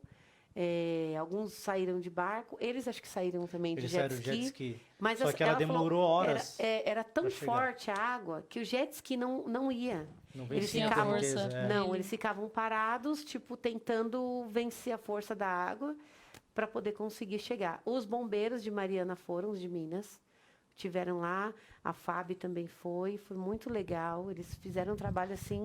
Nossa, excelente. Eles fizeram um trabalho tão grande, porque essa estrada de Búzios, só tem uma estrada só para chegar lá. Ou você dá a volta por beira e se tiver algum barco seu, né, ou de alguém lá, você consegue atravessar e entrar por trás, ou só tem essa estrada. Essa estrada ela foi devastada por causa da enchente, por causa do furacão. Os bombeiros, eles abriram 15 quilômetros de estrada, sem comida, e um deles, conversando com eles, ele falou, cara, a gente, no 10º quilômetro lá, a gente estava lá e a gente estava sem comida e todo mundo já quase desmaiando de fome. Eu lembro que eu tinha uma barrinha de chocolate, eu dividi entre os 8 bombeiros lá. Nossa. E a gente cortou. Quando a gente conseguiu cortar, a gente achou um caminho que que dava acesso para uma estradinha que tinha a Força Nacional do outro lado. E eles conseguiram chegar na Força Nacional e conseguir comer. Não era a Fábio, era a Força Nacional. E voltar para reabrir essa estrada. Mas ele falou que se não tivesse conseguido achar essa estrada, eles não podiam voltar porque não tinham carro, provavelmente eles iam definhar ali, ou alguém, sei lá, tentar ligar, ou eles iam morrer de fome, porque era muito longe de onde eles estavam, né? Mas eles foram sensacionais. É interessante ver isso e até a comparação que vocês fizeram, por exemplo, do tempo, que eu achei interessante, porque quando vocês falam, aconteceu isso, como aqui no Brasil a gente vê Mariana e Brumadinho também, que, querendo ou não, foi mais rápido, toda a ação, você pensa ao mesmo tempo. Aí quando você fala a pessoa ficar 2 dias em pé ali, já muda a situação. Porque é um lugar baixo, né? Uma cidade baixa. E aí você vê o rio descendo. Então ele vem alagando, e ele para ali. Na verdade, Mariana e Brumadinho, ele passou, né, por ali. Então, na verdade, ali era o lugar onde a água parou. Então, até aquela água toda escoar, foram dias, tanto que a gente voltou para casa, ainda estava alagado, a gente sobrevoou quando porque a gente teve que voltar uma semana depois, que a gente conseguiu uma carona, porque realmente a estrada não tinha como. Aí a gente via mesmo, tudo cheio de água, a gente não conseguia nem identificar direito onde a gente estava. Mas aí, assim, esses pastores, até muito interessante, que depois todo mundo ali, a maioria, né, foi para um alojamento do governo, umas barracas.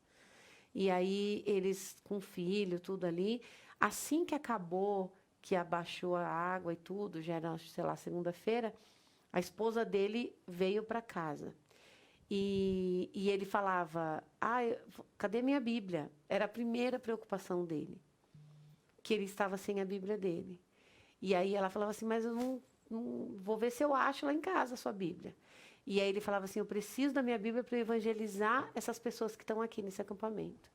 E ela foi imediatamente para casa, ela andou cerca de 5 horas a pé, do lugar que eles ficaram alojados até a casa dela, para limpar a casa dela, porque ela disse que ela tinha que fazer um culto, que ela precisava orar com aquelas pessoas, que ela precisava falar de Jesus, porque era um momento que as pessoas iriam precisar de Deus. Então, eles não pensavam no conforto deles, eles não pensavam, meu celular caiu na água, acabou meus contatos, sei lá. Eles estavam preocupados com a Bíblia, com levar Jesus e tal. E era essa a preocupação deles. Quando a gente chegou lá, a gente via a marca da água, assim, era 1,80 m de água, 2. Era bem mais alto que você. Era mais alto. Eu lembro que eu colocava a mão, fazia assim, uns ó. 2,30 m, era a marca talvez, da água onde ela tinha passado. Você via as casas todas com marca, assim. Aquelas casinhas que eu falei que são feitas de barro, ficou só a estrutura de bambu, porque saiu tudo com a água. Aquelas barro, foi tudo... Era uma casa, você olhava, a gente viu até uma casa que tinha geladeira dentro, tinha só a geladeira, a casa, a estrutura e mais nada. Foi tudo levado embora. Muita lama, as pessoas lavando, tentando colocar coisa para fora. E foi assim, uma tragédia atrás da outra mesmo. Foi terrível. Né, um exemplo de fé que a gente está falando aqui, quando eu cheguei na base, ninguém tinha o que comer, né? Então, tinha muita criança, porque uma família tem 5, 6, até 10 crianças lá. Então, uma professora que era da escola, ela também se refugiou lá com os filhos dela, e as crianças chorando, gritando lá, porque não tinha nada. E a primeira coisa que ela pensou, ela reuniu aquelas crianças, e ela também estava com fome, também nervosa. A primeira coisa que ela pensou e fez foi reunir aquelas crianças e começar a louvar, a cantar, a adorar Jesus. E ela cantava ali. E, foi uma cena que realmente marcou a gente, assim. Porque eu acho que hoje, se acontecesse alguma coisa aqui, a gente pensava no nosso celular, né? Olha, claro que se você tem sua filha, você vai, né, fazer alguma coisa, mas a outra coisa que você pensa é os bens, né? Seu celular, né? Sua televisão hoje, que é smart, né? Tudo. Mas ela não pensou em nada disso. Pensou em cuidar daquelas crianças, cantar e parar de se distrair, não pensar na fome.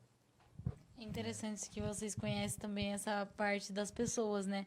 É uma tragédia, claro, vocês vão ficar tristes, mas aí você tem a oportunidade de ver o lado bom, que nem vocês lá, desses pastores, as histórias dessa própria professora. Acho que é um aprendizado mesmo para vocês. Sim. Também. E ali, foi isso também? Vocês sentiram mais vontade de ajudar nesse momento? Sim, nossa. Muito. Demais, demais. Eu e a Tati, a gente ficou... eu fiquei ilhado da Tati, que umas 2 semanas? Uma semana.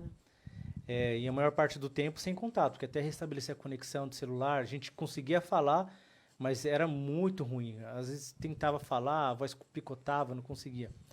Mas quanto ela, onde ela estava, e eu lá também, a gente tentava ajudar ao máximo, né? Tipo, eu mesmo subia como eles estavam em quartos não, em salas, né, que era de aula. Então, quando o vento passou, quebrou as telhas lá. Então, o primeiro momento que eu pensei, eu preciso dar algum lugar melhor para eles sem estar no molhado.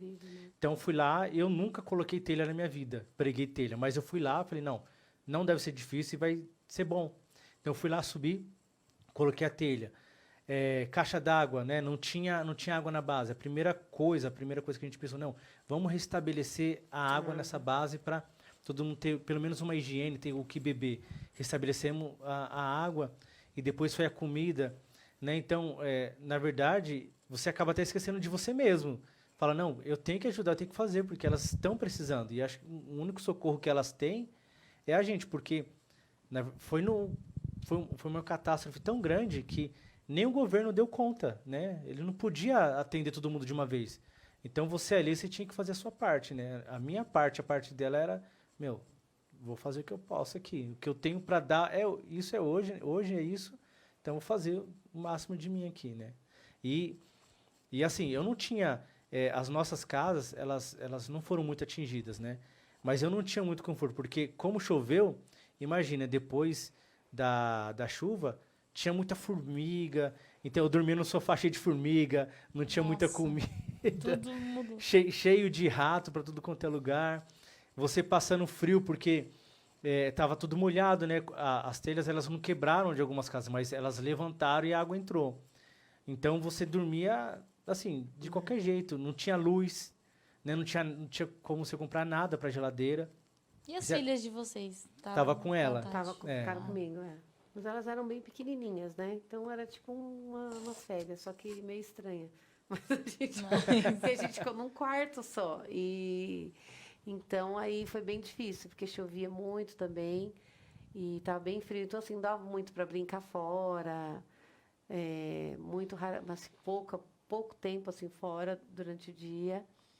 E aí a gente fazia muitas coisas, tipo, via filme e contava história e brincava e não sei o quê, né? E eu tentando, enfim, eu ficava como ponte de comunicação do William com a família e com todo mundo que estava aqui no Brasil. E, e a gente também lá, como ministério, a gente ajudou uma outra ONG que estava lá, que também foi distribuir comida, então a gente ajudava a fazer essa conexão aí entre o nosso ministério e mais essa outra ONG que tinha lá onde a gente estava, não na nossa base. Então era muito, nosso dia era mais sobre isso, né? Mais sobre comunicação. Não tinha muito o que fazer fisicamente, só tipo por celular, por internet e tal. E aí era isso. Aí a gente ficou nessa durante 7, 8 dias, acho que foi por aí. Foi quando a gente viu essa oportunidade de ter uma carona. Na verdade, a nossa ideia principal era... o Ministério tinha um avião pequeno, então a ideia era eles irem buscar a gente para a gente poder ser mais, enfim, mais ativo lá. E aí, nisso, eles foram muitas ONGs trabalhar lá, muitas, muitas. Desde a Unicef, essas conhecidas, Médicos Sem Fronteiras, Samaritan's Purse, todas essas pessoas. Aí World Food. World Food Monte. Aí eles foram e uma dessas organizações ia passar ali, mais ou menos, pela nossa área. E aí ofereceu carona para a gente. Eles estavam levando umas barracas, inclusive. Eram não sei quantas, centenas de barracas. E aí levaram a gente, as crianças, foi mó farofeira. Foi todo mundo. Aí foi uma bênção também. A gente teve que despachar esse grupo de americanos. Depois, essa outra família que tinha um bebezinho de 4 meses. Eles já estavam de mudança, eles estavam indo para o Nepal. Então, acabou que eles, dali mesmo, não voltaram mais. Já coincidiu ali o tempo. Então, só ficou a gente e esse outro casal, essa outra família de missionários. Aí, a terceira família acabou indo embora para casa. E aí, a gente voltou. Aí, a gente voltou nessa situação. Foi quando a gente ficou sem luz. E aí, também foi complicado. Mas, assim, as nossas filhas, elas são bem tranquilas também. Assim, a gente tem muita tranquilidade de compartilhar algumas coisas com elas e deixar elas bem livres para entender o que está acontecendo, sem ficar botando pressão, nem traumatizando, nem, nossa, meu Deus, a gente está aqui sofrendo no Moçambique, a gente não... a gente entende também o ministério que Deus tem para a vida delas, né? Então, é bem tranquilo essa parte. E aí, talvez, tenha sido o período mais complicado mesmo, esse pós-ciclone. Porque aí vem todas essas dificuldades, as pessoas sem casa, sem comida, ainda a gente também sem energia, então a gente vive à base de gerador, então era bem restrito, bem limitado. O medo de pegar cólera, então tinha, por exemplo, uma orientação, a gente tinha que ajudar a orientar as pessoas a se higienizar, a mesma coisa daqui, a higienizar as mãos, não sei o que, lá. Então era bem... foi um período bem trabalhoso assim para a gente, bem diferente, mas foi Que nem você falou, a gente aprendeu Foi um muito, grande muito, aprendizado. muito. E aí, eu ia falar disso, dessa questão do aprendizado. Que vocês já falaram, né? O que tiraram, mas para as pessoas também entenderem, vocês teriam alguma mensagem para falar disso? Não sei do que vocês tiraram disso também, para o pessoal saber. Mas essa parte já explicaram o que aconteceu, né? E aí, pra gente encaminhar para finalizar, para as pessoas entenderem, se vocês queriam falar mais uma coisa. Assim, a minha sugestão, eu acho que um conselho, né, se a pessoa ela tem um chamado, né, realmente, independente de qual país, ela ir aberta, né, não querendo levar o Brasil com ela, né, mas ela ir aberta a entender, né, o país que ela está indo, né, a língua que eles falam, né, qual que é a cultura, né, para poder melhor servir, porque, né, você está indo para servir, não para você impor ou colonizar, nem fazer nada, né? Então, eu acho que é isso, você ir de mente aberta, você, né, ser realmente aquilo que Jesus fez, né? Você ser um servo mesmo do Senhor ali, você realmente mostrar o que Jesus faria naquele lugar, né? Eu acho que é isso, a pessoa ir de mente aberta, ir lá, se o coração dela está no país, na África, sei lá, em qualquer lugar do mundo, onde estiver, ela de mente aberta e tentar entender a cultura e ir lá para aprender, né? Porque para ensinar, eu acho que é muito difícil. Toda vez que a gente vai e faz alguma coisa, a gente mais aprende do que ensina. E isso é muito rico para a gente, muito rico mesmo. Eu até lembrei de uma história da Dona Helena. A Dona Helena era uma aluna que eu tinha. Ela tinha mais ou menos uns 80 anos. E ela não era dali, então ela falava português. Ela não falava o dialeto local, porque ela era de outro... Cada província fala, às vezes, um dialeto. Província é estado, né? Que eu falo província, aí o que é província? É estado, né? Então, ela era do sul, e ela era uma mulher, assim, muito, muito, assim, pra frente, tal. Uma senhora de 80 anos, viúva. Ela falou que também tinha perdido um filho, e a filha dela, ela perdeu o contato, enfim... E ela falava, eu sou de Vilanculos e tal, né? E ela era muito interessada em aprender a escrever, porque ela dizia que ela queria ler a Bíblia. Então, assim, uma das coisas... eu acho que a Dona Helena foi um grande aprendizado. E aí ela dizia, eu quero ler a Bíblia, eu vou aprender a ler porque eu vou ler a Bíblia. E depois, ela me disse uma vez que ela estava doente e o cobertor dela tinha molhado, ela falou que tinha uma manta, e que a manta estava molhada porque a água dela enchia de água. A casa dela enchia de água. E isso foi antes do ciclone, bem antes, fim do ano, antes do ciclone. A gente ajudou, eu fui na casa dela, e as casas normalmente não tem chão, né? É terra batida. Então, a casa dela era uma casa de bloco, que ela falou que tinha conseguido um dinheiro, construiu aquela casa, não conseguiu fazer o chão, e o telhado estava bem furado, assim, eram pedaços de telha e tal. E aí ela pegou uns blocos, assim, sei lá onde, e colocou no chão para fazer como se fosse um elevado. Só que não eram blocos inteiros, retinhos, eram pedaços, tipo pedras, assim. E ela colocou a esteira para ela dormir, para quando encher de água, ela não se molhar dormindo. Então, tipo, ela ficava ali do lado da água, ali, né? Rente ali, mas, enfim, foi a maneira que ela encontrou. Quando eu vi essa casa dela, eu falei, gente, não dá. Como é que uma senhora vai dormir numa pedra? Tipo, em cima do colchão de pedra, não dá, né? Porque eles dormem, às vezes, na terra, enfim, colocam a esteira ali, né? E aí, a gente fez uma campanha, enfim, colocamos o telhado para a Dona Helena. E ela falava, eu vou pegar essa chapa que vocês vão tirar, as velhas, e vou fazer uma banca, que é uma barraquinha de comércio. No mercado, porque eu quero vender amendoim, porque o dinheiro do arco-íris não está me suprindo. Na verdade, ela não era atendida pelo nosso ministério. Ela queria, mas não conseguia entrar na lista, porque já estava preenchido, já estava cheio. E aí ela falava, mas eu tenho fé que eu vou conseguir e tal. Final da história, a gente fez esse telhado, o dinheiro deu para a gente fazer o chão de cimento. A gente fez uma janela também que estava quebrada, né, amor? A gente fez colocamos porta. A gente fez uma reforma, fizemos um degrau, porque era um barranco para ela subir, a gente fez um degrauzinho de cimento. O que sobrou das chapas, a gente conseguiu pagar um rapaz para construir essa barraca para ela, como se fossem uns bambus assim, um telhadinho, um balcão para ela atender os clientes. Que bacana lá. E Dona Helena conseguiu fazer tudo que ela queria, né, amor? Teve a banca dela, teve o telhado. E depois ela entrou na lista das viúvas, deu um redemoinho lá, um ciclone também na lista, saíram algumas, aí entrou Dona Helena. E quando chegou no fim daquele ano, 2018, eu dei um livro para ela, tipo livro de criança, assim, tipo, com sílabas, rato roeu a roupa do rei de Roma, sei lá, bola, o menino jogou a bola, enfim. Ela estava lendo aquilo ali. É isso que eu ia perguntar, ela conseguiu ler. Ela começou a ler aquilo, só que assim, não era, nossa, meio a bula, mas... E aí você vê realmente que é um milagre, porque eu não sou realmente professora disso. E aí ela começou a ler aquilo ali. E teve o ciclone, a casa dela foi destruída, o telhado voou.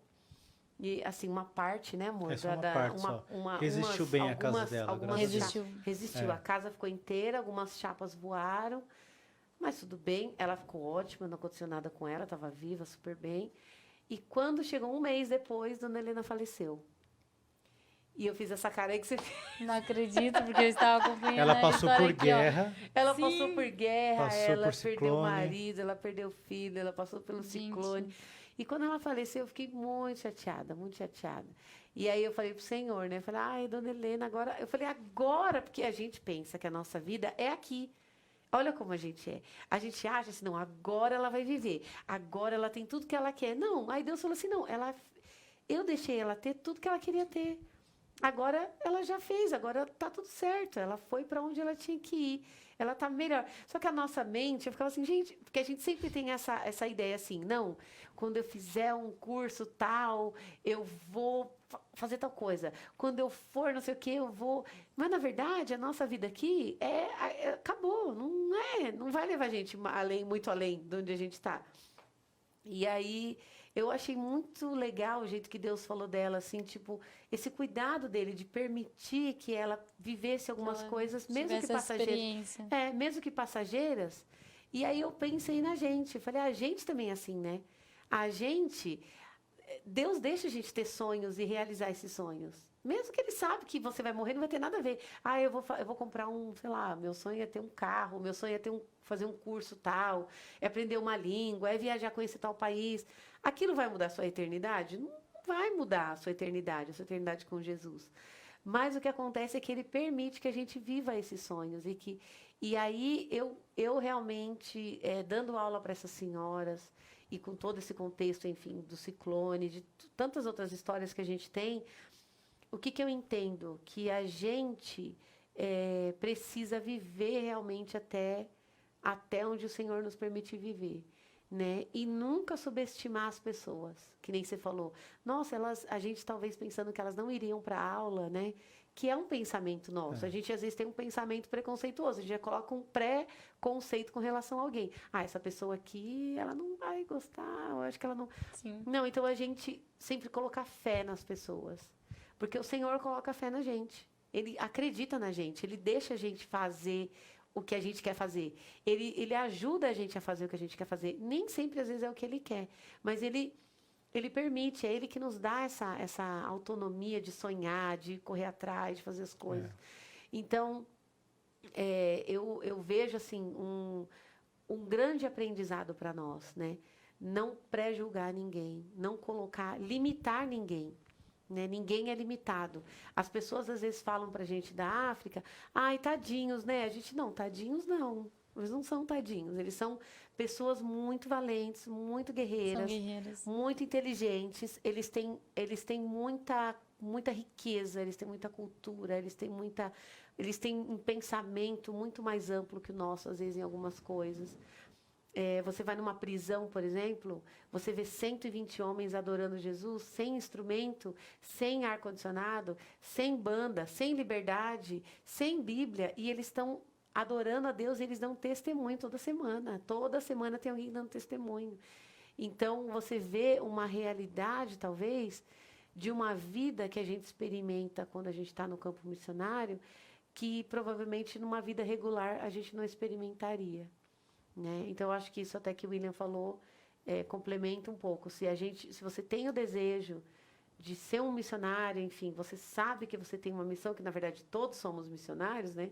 todo mundo tem a sua missão, né? Pode ser que sua missão não seja num país com uma cultura diferente, pode ser que seja dentro da sua casa, pode ser que seja na sua faculdade, pode ser que seja no seu trabalho, pode ser que seja com o seu trabalho, né? Que você vai cumprir essa missão, né?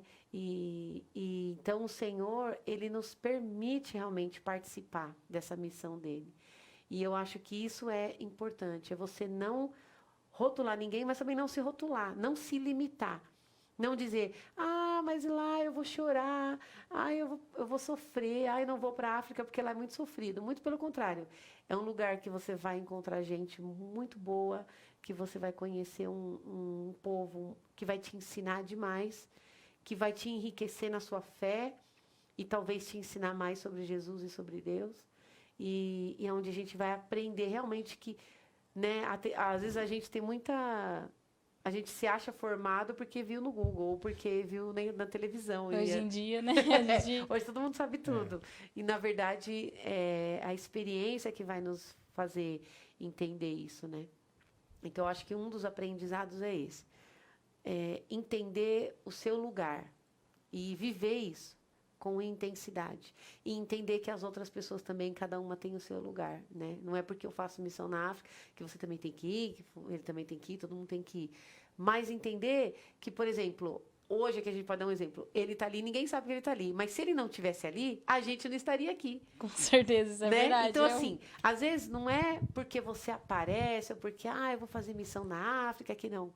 O meu trabalho é esse, só esse aqui. Às vezes, meu trabalho é só motorista. Meu querido, se você é só motorista, a comida não chega, né? Então, você entender o seu papel sendo Cristo, aonde Jesus te colocou. E aí é o seu lugar. E naquilo que você se desenvolver sendo o seu lugar, se é esse o seu chamado, é aí onde você tem que frutificar. O problema é quando a gente não está no lugar que a gente tem que estar. Aí dá tudo errado. Quando você quer aparecer, ou quando você quer forçar alguma coisa, ou quando você quer fazer alguma coisa para poder, né? Todo mundo está fazendo. Todo mundo agora é blogueiro. Você é blogueiro também. Todo mundo agora é missionário. Quem dera, né? Se todo mundo fosse missionário. Tudo bem, então bem. Mas é isso. Você entender o seu papel e entender também o papel das pessoas. Meu, que bacana. Fala assim, que bate-papo gostoso. Acho que as pessoas também estão assistindo isso, o Augusto ali acompanhando, né? É uma conversa rica. E vocês também, as pessoas podem ajudar, não podem? Você lembra o Pix para passar de cor? A gente também já deixou marcado, se você não lembrar. Pode. O Pix é o telefone, né? Que é 11 9 90 11 9525. Né? É o William Nunes. Legal, e de qualquer forma também a gente já deixou no GC para quem tiver interesse, né? Vai passar aqui embaixo, né, para as pessoas doarem. Também, se elas não gravarem agora, tem algum meio que elas podem entrar em contato com vocês? Tem sim. Você quer falar seu WhatsApp? Tem o PES, né? A gente tem um Instagram, chama PES nas Nações. Tudo junto, obviamente, tudo junto. @PES nas Nações. Lá também está marcado a gente, o nosso Instagram da gente. É que a gente usa ele mais para colocar, enfim, foto, tudo que for direcionado à África, enfim, à missão. Mas também fala com a gente no DM, lá no direct, a gente fala sempre. Lá. E acompanhar o que a gente está fazendo. A gente vai agora. O William vai sábado. Embora eu já querendo dizer. Deixa eu entender. Já vai sábado, vai viajar já? Dia 23, na verdade, assim, só resumindo, né? Por causa do tempo. Fica à vontade, pode falar. Na verdade, assim, esse ministério que a gente falou aqui, deu testemunho, na verdade, a gente não vai mais, faz parte trabalhar dele, né? Eles, não vai mais trabalhar com eles. Não. Então, a gente está indo... vai voluntariar com um pastor local agora, de uma igreja lá perto. A gente vai com o nosso próprio... Mais um desafio. Mais um desafio. Uma cidade que legal. nova. Quando vocês voltarem, vocês avisam, porque a gente vai ter mais conteúdo aqui. Ai, menina. Então, aí coisa boa. como a gente vai trabalhar com um pastor local, aí eu vou lá para espiar a terra, né? Como diz, assim, espiar a terra e ver, entender lá a situação lá do local, né? Saber onde a gente pode ter uma casa lá direitinho, até mesmo colocar o nosso projeto lá com parceria desse pastor, que ele tem uma igreja numa outra cidade que é Beira, mas a gente vai fazer esse projeto em outra cidade que se chama Vilanculos. Então, eu vou dia 23 agora, vou ficar no máximo 20 dias. Eu acho que a partir do dia 15 estou voltando. É porque a gente, com essa história de pandemia, a gente perdeu o visto de residência. E aí eles se fecharam para missionários. Liberaram outros, mas os religiosos não estavam sendo emitidos. Então, eles voltaram a ematir tem 1 mês e pouco. Agora é um outro processo. É bem demorado. Então, aí vai dar uns meses ainda, mais uns, sei lá, uns 4, 3 meses. Queria que fosse amanhã, mas não é. Mas não é. Aí a gente vai começar tudo de novo, o processo. E aí vamos para essa cidade. É que como a gente nunca teve lá, e também a gente já tinha passagem aérea de volta, que ia perder, então ele vai lá para ver essa situação. Como que é, se a gente vai para o meio do nada ou não, se é deserto ou se... Entendi. Na verdade, Entendi. ver para se, se preparar, se tem para que se buscar água preparar. no poço ou não, se tem, entendeu? preparar. Aí a gente vai para ter essa ideia aí de como que vai ser. Mas basicamente a gente vai fazer a mesma coisa que a gente sempre fez, né? O foco é esse. O foco é esse, né? Vai entrar com nossa área é ensino, então a gente vai lá para cuidar de pastores, para ensinar a Bíblia realmente, né? Fazer a ideia discipulado. é fazer uma base, né? Fazer uma base mesmo. Esse pastor tem já um terreno nessa cidade e ele queria alguém que ajudasse. E aí a gente resolveu trabalhar com ele. Então, vai começar uma coisa do zero mesmo. Então, a ideia dele é ter uma igreja, ter realmente umas casas para receber, porque vem muita gente, às vezes, de fora que não tem onde ficar. Então, ser um lugar de transição e ser um lugar de cuidado, já que ele tem alguns pastores, alguns irmãos lá, que às vezes... porque é uma realidade um pouco diferente, porque a gente tem bastante igreja aqui, assim. Então, às vezes, você fala, cuidar como, né? Um novo convertido, ele vai numa igreja e ele não tem, assim, muito recurso, não tem Bíblia. Então, ele não sabe o que ele está fazendo direito. E o pastor também não sabe. Então, não tem como aqui, você vai numa escola bíblica, você tem uma escola vizinha, você tem internet, você tem, né? Uma realidade um pouco diferente. Então, às vezes, os pastores precisam de muito cuidado, de ensinar a Bíblia mesmo, tipo, beabá mesmo, né? E a gente não é teólogo mega, super... ainda, né, amor? Não Jesus, mas Deus está ajudando nisso. E aí, ajudar eles nesse beabazinho, nesse comecinho. Então, tem muita carência nessa área de ensinar. A nossa ideia, né? O nosso coração é realmente que esses irmãos tenham autonomia, que eles tenham a sua própria, tipo assim, que eles caminhem sozinhos, que eles sigam Jesus sem depender de um estrangeiro. Tem muito disso lá ainda. Né? Esperar que o estrangeiro venha, ore, coloque a mão na cabeça, faça. Esperar que o estrangeiro ensine, porque realmente tem essa precariedade no ensino bíblico, no ensino da Bíblia. Né? Então, é o tal do empoderamento, né? Que está na moda. Então, a gente quer realmente que eles entendam que eles têm esse poder para eles mesmos, quem sabe até serem missionários, levarem. Porque se eles saírem de lá, ganha o mundo, né? Rapidinho. Porque eles são muito power. Gente, que legal, parabéns. Fala assim, sucesso também, Obrigado. né, nessa nova etapa. Obrigada. Acho que vai dar tudo certo. Em nome de Jesus. E aí, quem puder também ajudar, né, contribuir aí, para dar mais força para esse projeto. Isso aí. Gente, quero agradecer também quem acompanhou até agora. Quem vai acompanhar também essa live, o podcast que vai ficar disponível. Não esqueça de nos acompanhar também nas redes sociais, do nosso Facebook, nosso Instagram e o nosso canal do YouTube. Obrigada, gente. Obrigada. Até uma próxima que eu vou lembrar agora que vocês falaram que vão lá. Quando vocês voltarem, por favor, vem aqui. Pode deixar. Até a próxima, gente. Boa noite.